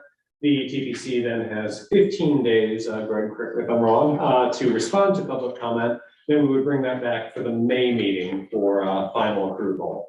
So we'll be getting those pieces together. MTP is obviously all structured around these projects, so that's the most important piece. And what we're putting together now is, a lot of analysis about how these projects are going to help the region fulfill the goals that we've talked about earlier today. A lot of existing conditions, and a whole lot of technical and regulatory things that we need to put in there per federal code. Happy to take any questions on that, or I can slide right into the active transportation plan update. Any questions, Bradley? I have a question. Yes, sir. I'm seeing a list of these MTP projects and I'm not seeing a highway plan number associated with them. Is there some way that we can make sure that's a part of what we display? That is a critical programming element when we authorize dollars. And it goes for the same for the TIP too. We don't recognize, that's a legislatively recognized funding code that ties money to a project, and it ties, and we don't, it's part of the information we want to publish. It's part of the name of the project. So we're like forgetting to put a piece of the name of the project. Duly noted. Thank you. Any other questions? Keep in mind, there's lots of more project details than is on here, just to be clear. I'm pretty sure we do have that on our draft version that we'll see in the actual MPP. It's really important. And same for NDOT for the desk numbers. Yeah, this is not the way it will appear in the. So if we have some changes to open the public date, just can we know in the next couple of days, won't you know, or? Yes, keep in mind that we got the information we got from everybody, so we ran all the various air quality analysis and other things that we statutorily have to do. If that open to public date is going to potentially change one of those, that could be something that may end up being needing to go into amendment number 1. That'd be a critical distinction. So if it's say 26 to 27, correct me if I'm wrong, I don't think that will say be an issue. But if it was 29 to 31, that could be a problem. That's right. Okay. Well, let's just move into item number 10, the active transportation plan. Excellent. Just a quick update for the TTCC on the active transportation planning process. Quick review. This is a companion piece to the MPO Complete Streets program. Policy, excuse me, one of the P nouns. The Complete Streets policy that the TTCC and TPC approved over the summer. The active transportation plan is intended to sort of go more in depth there to help jurisdictions in the region really implement that Complete Streets policy successfully, identifying gaps in infrastructure for bike ped, bringing best practice resources and guidance on funding resources, and I help with prioritization of projects anyway. The TTCC put together a working group. Your illustrious chair is on the working group, as well as the illustrious vice chair, Ida Kopic from TARC, Nate Kelch from, yes, all right, I'm getting it, Louisville Metro, and Chad Reichel from Jeffersonville. Staff is represented by myself, Chris, Zach, and Greg. From the first meeting, we had a great discussion, just a couple key takeaways to keep everybody in the loop on. There was definitely interest from the steering committee and additional community outreach in this process. We've done a 500-person survey a few years ago about priorities. We definitely want to incorporate that, but they were also interested in what can we do to expand that, utilizing other civic and public entities, council members, chambers of commerce, et cetera. Also post this at various libraries, look into senior centers. Some interest in targeted focus groups. We'll have to see if that's actually going to happen. AIDA noted that the TARC is going to be doing a comprehensive rider survey this spring. So that's something that will have some great data that can be brought into this, since we're definitely interested in talking about access to transit stops. Highlighting the ATP needs to be outcome oriented was a preference of the committee. SMART goals, specific miles of sidewalks, for instance, built on an annual basis, that type of thing coming out of this. Definitely a lot of interest in identifying funding, how we can have greater MPO prioritization of active transportation projects. And a lot of talk just about clearly making the cost benefit case for active transportation projects, especially around economic development, around health, and certainly hitting a lot of the goals that we were talking about earlier in the meeting today. Next steps, staff is going to be taking that feedback. We're going to be putting together a draft scope for the project, a draft work plan, bringing that back to the steering committee in March, hopefully. April, May, June will be a working period, a lot of the outreach, research data, possibly another meeting to really shore up goals and objectives for the plan. And then we'd be bringing sort of our findings back in the summer. Steering committee would weigh in, we'd have a discussion and sort of do some final pieces, August, September, October, and then October and November for sort of a final plan, bringing that back for TTCC recommendation and TTC approval. We'll keep everybody updated on that as we go along, and happy to take any questions right now. Any questions for Alex? Great. Next item is the air quality conformity analysis. Andy. Thank you very much. I'll take this one. One of the, as Alex just mentioned, we're wrapping up this MPP's development. One of the building blocks, or at least one of the hurdles that we always are concerned about here as staff and pay really close attention to, is what's known as the regional emissions analysis. This is required for any amendment of the MPP, but it's also required for any update of the MPP. And so one of the things that we're concerned about, why we're more concerned about this one than an amendment, which we're concerned about those too, but with the new MPP, this is the first time we were incorporating our new travel model. Our new travel model is a lot like our old model. However, it has a lot of new forecasts in the namely the household population and employment across our 5-county modeling region, our 5-county non-attainment region for ground level ozone. The conformity report or the regional emissions analysis is the same. It's identical for an amendment as it is for a plan update. Okay, and so what's up there on the screen is the summary, if you will, of that analysis that we've completed. And I'll jump to the end and say that we passed. We did pass. Just to clarify kind of what you're looking at up there. You see on the left-hand side, see the years. Those are the model scenarios. Those are the years that we have a travel model for at this point in time. 2025, 2030, 2035, 2040, and 2050. We are required, there's certain regulations that require us to have certain model years, or at least no large gaps, no more than a 10-year gap. We must have a year within 5 years of the present, which will be covered not only through 2025, but even once we go beyond 2025, we'll still have 2030 would fit that bill for us. And then, of course, you also have to have your horizon year. Our new horizon year for our long-range plan is 2050. What has changed also, and you may remember this discussion for Amendment 9 last month, that was an amendment that required a regional emissions analysis. Amendment 10 that Chris just brought you today did not require one because that one single project was an exempt project, exempt from this analysis.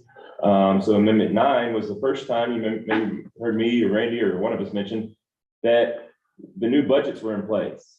And so the new budgets have been established. The new budgets are budgets for ozone precursors, ground level ozone precursors, namely volatile organic compounds or VOCs or NOx, oxides of nitrogen.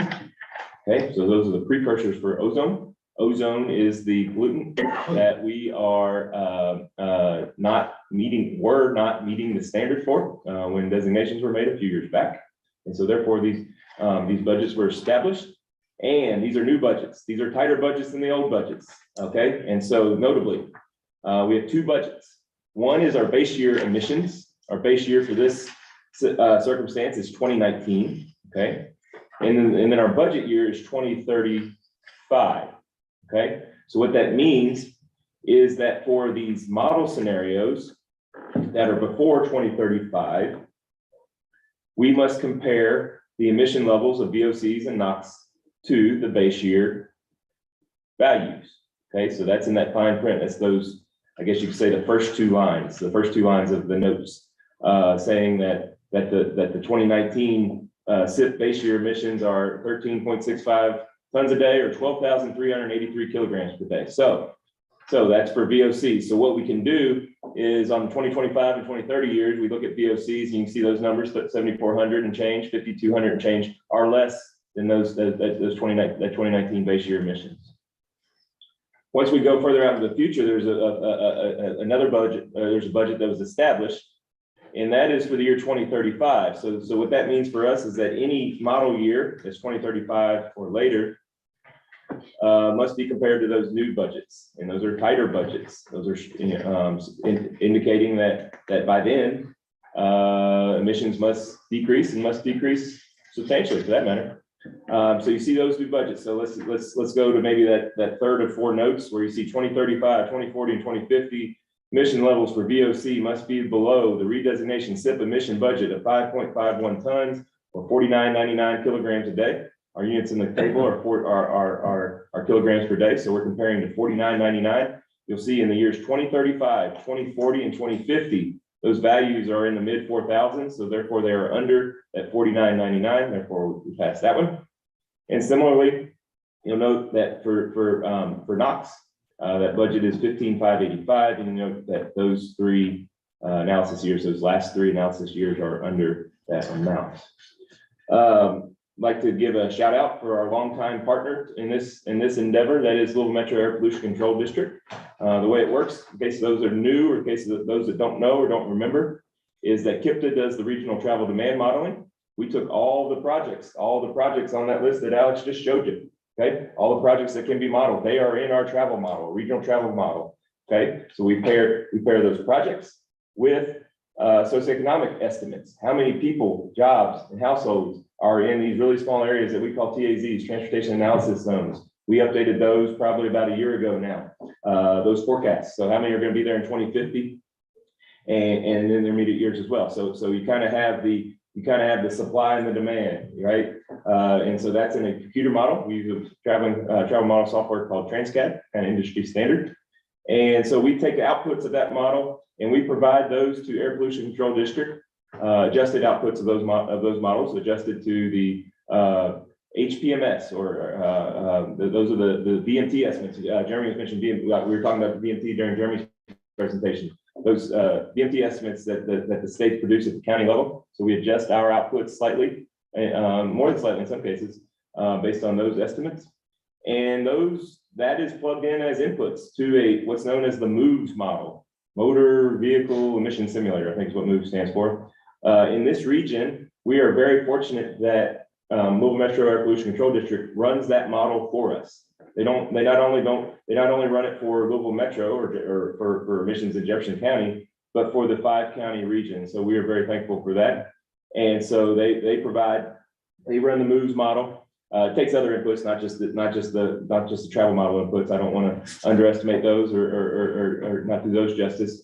Fuel types, vehicle age of the fleet, etc. Atmospheric conditions. And that MOVES model produces these emissions estimates. And so that's where the output comes from. It comes from output from APCD. So we're very thankful for them on that. Are there any questions about this? I'd be happy to answer any questions, and we can go down a rabbit hole at a later date if you're really interested. Because I know myself and Randy Simon and Craig Butler and Michelle and Byron, we can talk about this stuff all day.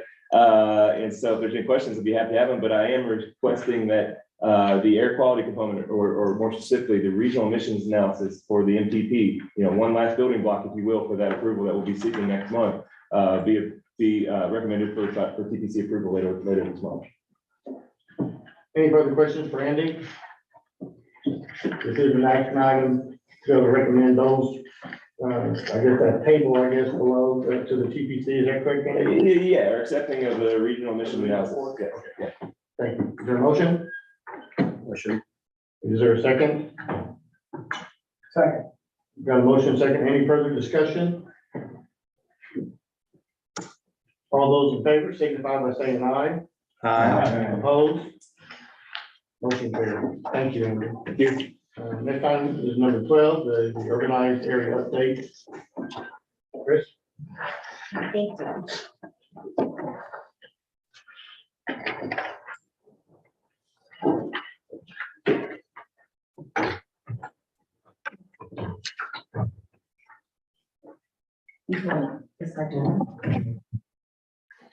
Okay, everyone, again, I'm Chris Nicholas. This is urbanized area update, part 2. We did part 1 at the last TTCC meeting. To begin with, I'm going to give a little recap or maybe just a summary for those of you who weren't here or weren't listening. The U.S. Census Bureau makes the urban area boundary updates every 10 years after the decennial census. And NPO is designated for each urbanized area with 50,000 or more people. Areas with over 200,000 people are transportation management areas. Adjustments between the 2010 and 2020 criteria have contributed to significant changes within the KIPDA NPO area. The total land area in 2020 Louisville urbanized area decreased by 76 miles or 15.9% as compared with 2010. Mount Washington and LaGrange are now separate urbanized areas, and the previous presentation included UAB data released on December 29th, 2022 from the census, and we did not have maps available then. As a quick refresher, why this is important, the designation of urban areas by the Census Bureau has significant implications for various federal programs. Relative changes to Louisville, Jefferson County, Kentucky, Indiana urbanized boundary impact funding distributions in the 2 states. We have maps. So there are 2 interactive maps that I was able to find that are available to anyone. We have TigerWeb, which is an interactive map product of the U.S. Census Bureau. It includes urban area layers for 2020, 2010, and 2000 vintages. And then we also have the U.S. Department of Transportation, ArcGIS Online, FTA census maps, and that includes 2020 and 2010 USA map layers. I've got the links there. If anyone later on wants any information about how to access those, feel free to email me. My contact information is at the end. And then what I'm going to present also today, we downloaded some Tigerline shapefiles from the Census Bureau and we added them to ArcGIS. Myself and KIPDA GIS guy, Joseph, we created some detailed maps customized for the local Jefferson County NPO region. Okay, so the first maps I'm going to present, this is 2000 to 2020. And if you look carefully, you can see for sure some changes.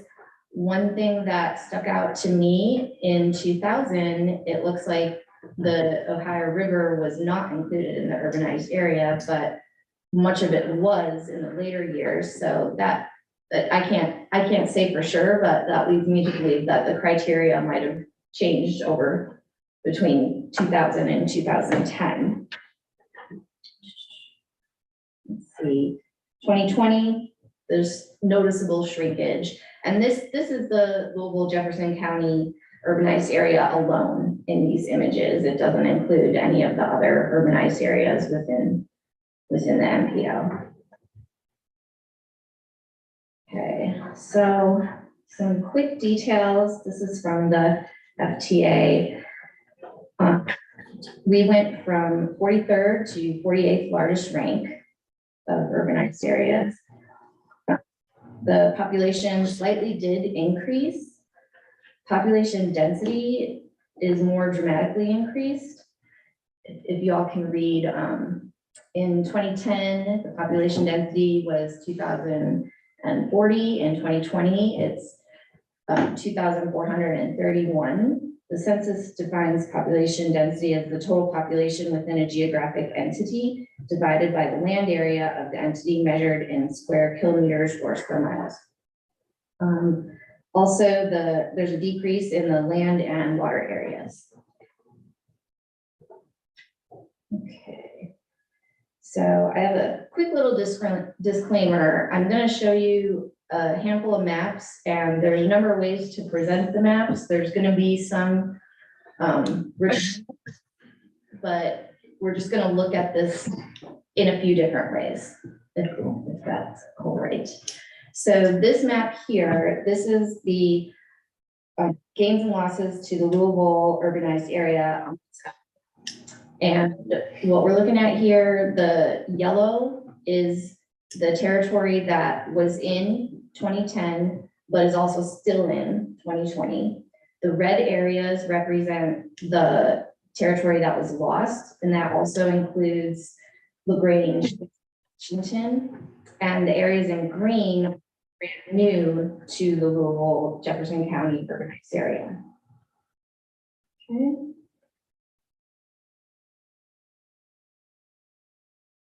Okay, I'm going to try not to get too in the weeds with some of these differences, but I did want to at least summarize the criteria differences because they had such a large effect on these maps. So they changed and put more focus on housing unit density over population density. In 2010, it was more of a population density situation. In 2020, the blocks or block aggregates must have a housing unit density of 425 to be in the urban area 4. Qualifying urban areas changed. 2,500 people versus 2,000 housing units or 5,000 people in 2020. There's been changes to the group quarters.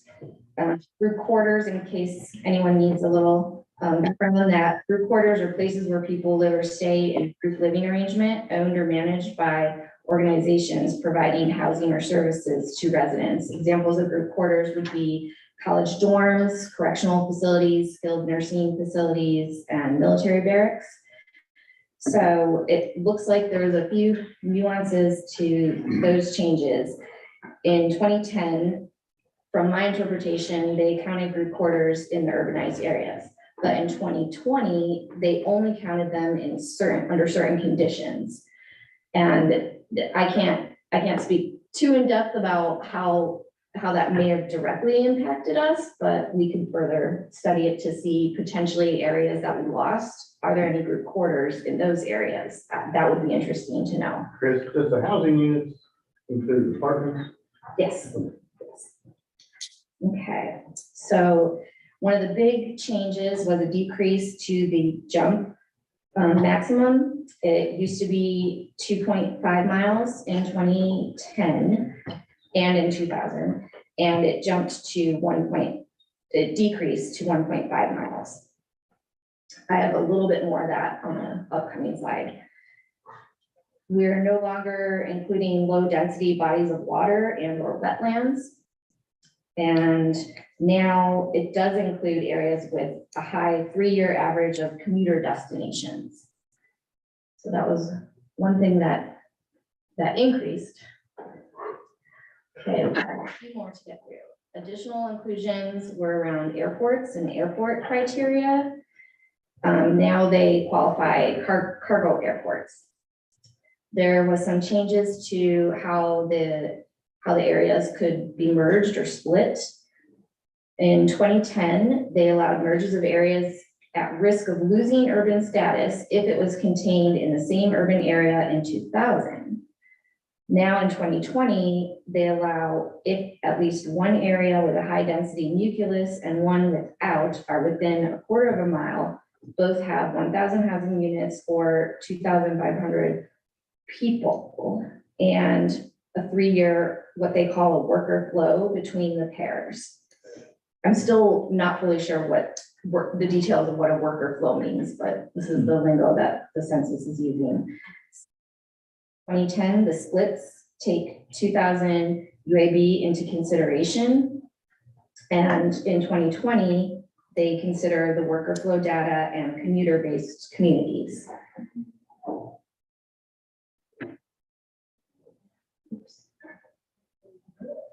Okay, hops and jumps. Hops and jumps, to summarize, they mean that they're used for connecting the outlying settled territory with the main body. The hop provides a connection from one urban area core to another qualifying urban territory along a road connection of half mile or less in length. Multiple hops can be made along any given road. A jump provides connection for one urban area core to another qualifying urban territory along a connection that is greater than half, but less than or equal to half in length. Only one jump can be made along any given road connection. And I think probably the most interesting part is that between this change from 2.5 to 1.5, it's actually going back to the criteria prior to 2000. So I think it's just worth noting that it didn't just come out of nowhere. It's basically the old criteria. Okay, now we've got more maps. So this map here is all of the urbanized areas within the MPO. And it shows the added and lost territory throughout the MPO boundary as a whole. It's important to note that if you want to look at the whole picture, we have 4 urbanized areas now. Louisville, Jefferson County is the only urbanized area within the MPO boundary having a population over 5,000 or 200,000 to get that MPO TMA designation. A large area, this is just something I visually noticed with my plain eye. I want to point out that a large area was lost between Jefferson County and the east side of LaGrange. If you look at all the red in that area, that could be connected to some of the new criteria of why LaGrange landed as its own urbanized area. And then similarly, a large area was lost in the southern portion of the Louisville, Jefferson County, eastern portion, and the eastern portion of Mount Washington urban area. Does anyone have any question about the symbology? Is this clear? Okay. And zooming in really quick to Mount Washington alone, the area displayed in light blue is the portion of Mount Washington that was previously included in Louisville, Jefferson County. And the area in green is a brand new urbanized area that was added and it went to Mount Washington. Okay. There's no display of lost territory because this is a new urban area. So it's growing really fast and expanding, but But it also lost. it's broken off, yeah. Makes sense, yeah. Blue is what's broken off of previous, right? And then the Yeah. green was added to the broke off. Of Mount Washington. Yeah, I mean, technically there are parts that might still be connected, but we isolated for this map just to look at Mount Washington on its own. And similarly with LaGrange, the area in the kind of purple that was previously in the Louisville, Jefferson County urban area. Now it's in LaGrange, and the green territories are brand new urban areas that went to LaGrange. And again, there's no red because this is a brand new urban area. Just to get the full picture, we talked about Charlestown last time. Andy had mentioned that years ago, people believed that perhaps Charlestown would, because it abutted with the Jefferson County urban area, there was some speculation that the two would be absorbed into Louisville, Jefferson County. However, that did not happen. And so Charlestown, at least in 2010, was its own urban area. So they did gain and lose some territory. The red is what they lost, and the green is new to Johnstown.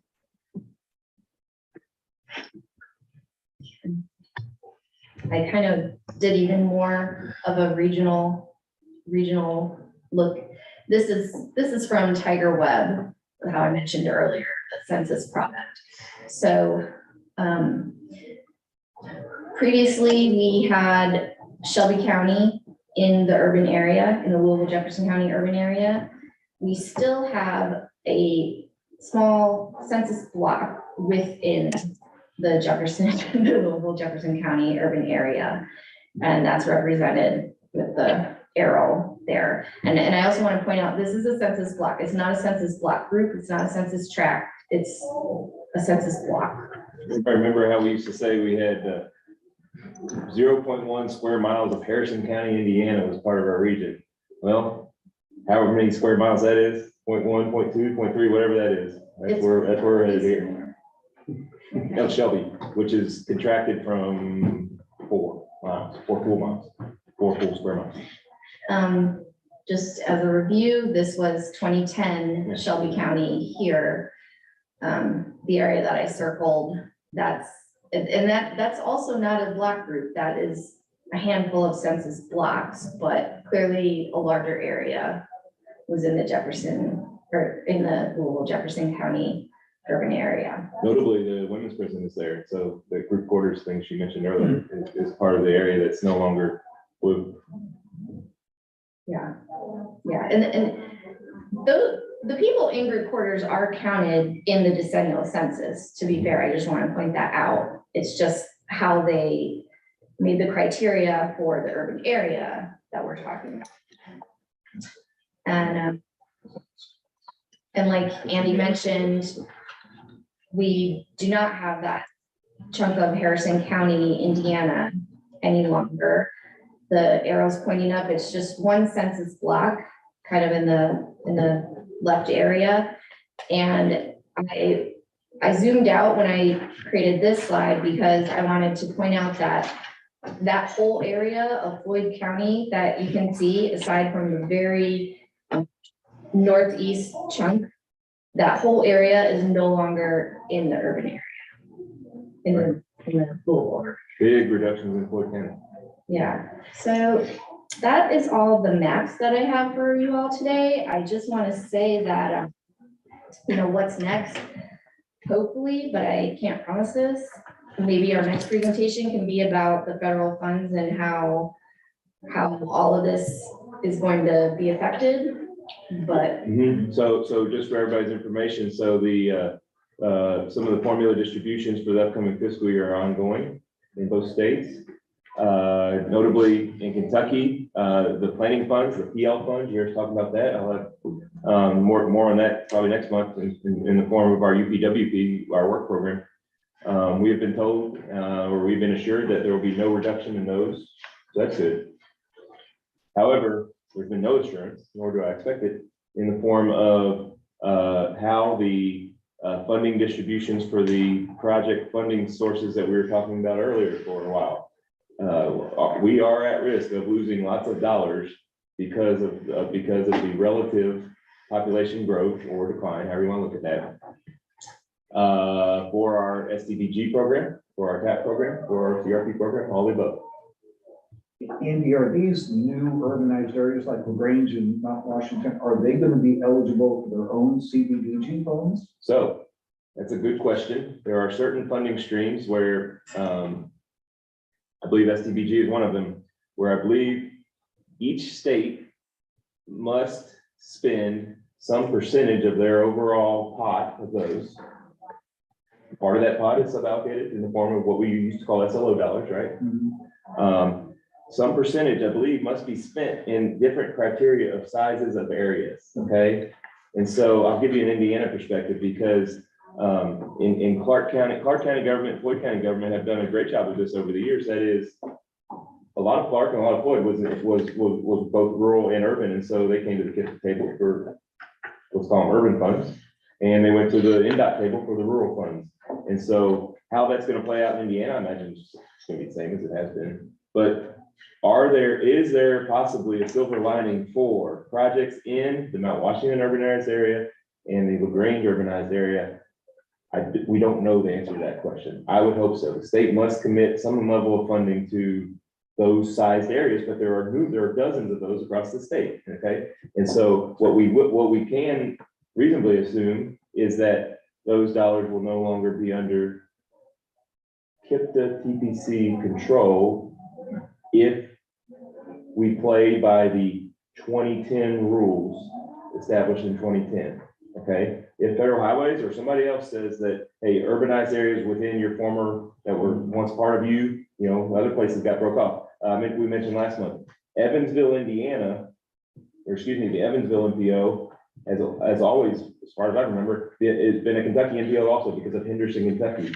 Henderson was broken off like Mount Washington and LaGrange were broken off, okay? So there's big questions there. Are they gonna get funding from Kentucky? I don't know. They shouldn't get funding from Kentucky if KIPDA doesn't get funding from Mount Washington and LaGrange is what I would say. That would be my opinion. And so how it plays out on those planning funds could be different than on the project funds. We're gonna keep fighting, and I made that promise to this body last month. I think we should, and we've got to, because otherwise those dollars are in essence lost. There's 46,000 people that live in the LaGrange urbanized area and the Mount Washington urbanized area. That's 46,000 in the per capita formula funds that aren't coming up to this, the TPC's control. Using 2010 rules, 2020 rules, FHWA could make some changes perhaps, it's possible. There's got to be funding if we get a reduction as a region. It's like, holy cow. That's right. I see no reason. I don't think the TPC would entertain a change in policy because the longstanding tradition or longstanding policy has been projects within the entirety of those 5 counties and or in the urbanized area are eligible to receive funding at this table. They are. But now more than ever, perhaps, the pressure might be to judge a project a little bit more on whether it's in or out, right? Because we're getting fewer dollars. We aren't getting dollars for those residents of LaGrange at this table any longer. And so that's unfortunate. And so hopefully there are some considerations that Federal Highways might make going forward. It's a nationwide problem. We're not alone. It's even in our 2 states. In the red, every region had the red. The red that is what used to be in is now out because of the changes in the rules. And so probably everybody's treated mostly fairly there. But the breaking off of LaGrange and Mount Washington seemed to be particularly problematic for us. So you could be eligible for SO dollars and then your own dollars. Yes, Potentially. yeah, I mean, which is supposed to go good or bad, because they're specific to those new urbanized areas, so. Just be clear, there are no dollars specific for LaGrange. It's for all of the urbanized areas that are the size of LaGrange and Mount Washington across Kentucky. Yeah. How about that? And how, you said this year the funding appears to be okay, but what about what's the time frame? That's a great question. We do not know. So that'll be part 4 of Chris's. We're just trying to bring you all the information as we get it. The maps just came out in late January. So, and maybe you don't know the answer to this question, but how do I inform the mayor of LaGrange or Keith inform the mayor of Mount Washington what to be aware of or watch out for, or how you even manage your dedicated fund? that's right. Because we do capital budgeting for 5 years. Exactly. I would, hopefully any changes to the project funds, to the SLO program, are hopefully they're not immediate. In other words, those projects that we just prioritized today, hopefully those are not impacted, that it's a mid-decade type decision. I would hope so. As far as KIPDA, those agencies are just as welcome at the table as always, to be clear, and that's not going to change. The KIPDA region is not any different. It is in Shelby County. I guess what we won't do, the only thing we won't do this decade is to reach out to the leaders in Harrison County, Indiana, and say, would you like to be a part of our process here? Yeah. We will extend this. We must, as far as I'm concerned, make that same offer to Shelby County, right? You've got one census block. You're welcome at the TPC table if you'd like to be. What does it mean to Shelby County? Next to nothing, right? Of course it doesn't. Because only one stretch of one road would be eligible for funding, I suppose. It's frustrating. It is. And we don't have all the answers, but we're just gonna keep bringing y'all all the data that we have and hopefully we'll have some better news soon. You're planning to be 100%? Yeah, exactly, yeah. I mean, there could be some good side effects for the range of Mount Washington, but then for the region, until they come up with, well, again, I have to keep it, oh yeah, but that's statewide, like you said, it's not just LaGrange and Mount Washington, and it is statewide, so they'll be essentially, potentially splitting the pot with Henderson and every other. Georgetown and Richmond and all these other cities of medium sized places. Yeah, exactly. Chris, can you go ahead and distribute your presentation? Yeah, It should be a good share. Okay. Is there any other questions for Chris? Thank you, Chris. Thank you, guys. Next on the agenda is the Safe Streets update, Alex. I did have. So I can get a transition from uncertainty about dollars to certainty about dollars that are actually coming in the region. So we can close on a good note there. You see it, Greg? Yep. Okay, cool. So Safe Streets and Roads for All, that we put an application together for an action planning grant back in September. We received word last week that it was a successful application. Hopefully everyone who is on our committee got that email from me. But we were awarded a $600,000 grant from the feds, from FHWA, that'll require the $150,000 local match that we had all talked about throughout the summer. Nationwide, 473 action planning grants were awarded, 37 implementation grants. Congratulations to our friends at Louisville Metro who got an implementation grant for about $20 million. 21. So that's great news. So a lot of good stuff happening region-wide. So action planning grants, just as refreshers to develop, complete, or supplement a comprehensive safety action plan. Implementation grants are actually implementing priorities you've identified in the previous action plan. The region does not have an existing action plan, and most jurisdictions felt outside of Louisville Metro and New Albany that they did not have one that was eligible for implementation. So participating jurisdictions, you can see up there, we have 16 total jurisdictions. In the interest of time, I won't read them all off to you, but I will note that in addition to the MPO counties and jurisdictions, we also worked with the the Area Development District counties that also operate out of KIPDA, but a separate entity that are going to be joining with us in this grant. So it'll be a 9-county wide grants. Our goals are twofold. First goal you see up top is the official FHWA goal. It's a very good goal. It's developing a well-defined holistic strategy to reduce roadway deaths and serious injuries. Remember that goal, because that really, end of the day, that's, you know, from a policy sense, what this grant is all about, what we're trying to do. So there's, you know, lots of various things that may be eligible, may not, as far as implementation projects down the road, but everything that we look at ultimately has to fit into that idea. The second one that's not officially the FHWA goal, it's officially our goal, is we want to position the region for actually getting on the next round that implementation grant funding that Louisville Metro was successful in getting. We are going to be doing a lot of conversation with everybody in the coming weeks. We'll be reconvening the steering committee. We'll be getting an RFQ together. I just wanted to quickly, though, here, and we'll be saying this a lot moving forward, sort of what we have to have, you know, coming out of these, and then sort of the things that we likely need to have coming out in our action plan. So absolutely, from FHWA's stance, we have to have number 1 and number 2 here. So this data analysis of existing conditions, historical trends, crash locations, systemic and specific safety needs, and identifying all this in a geospatial way. And we need to come out of this with a comprehensive set of projects and strategies that are the priority moving forward for the region and for the jurisdictions that are a part of it.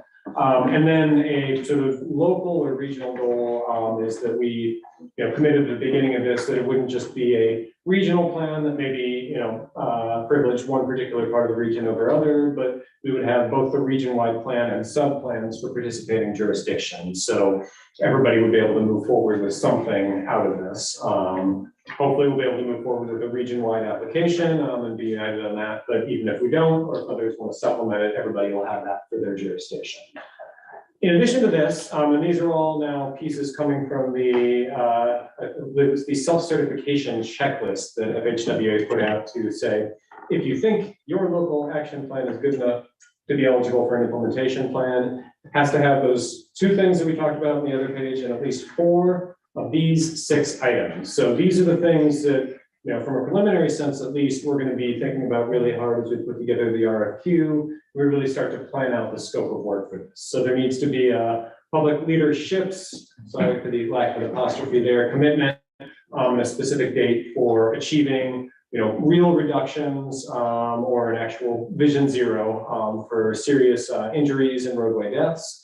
A task force to oversee the planning process and the implementation.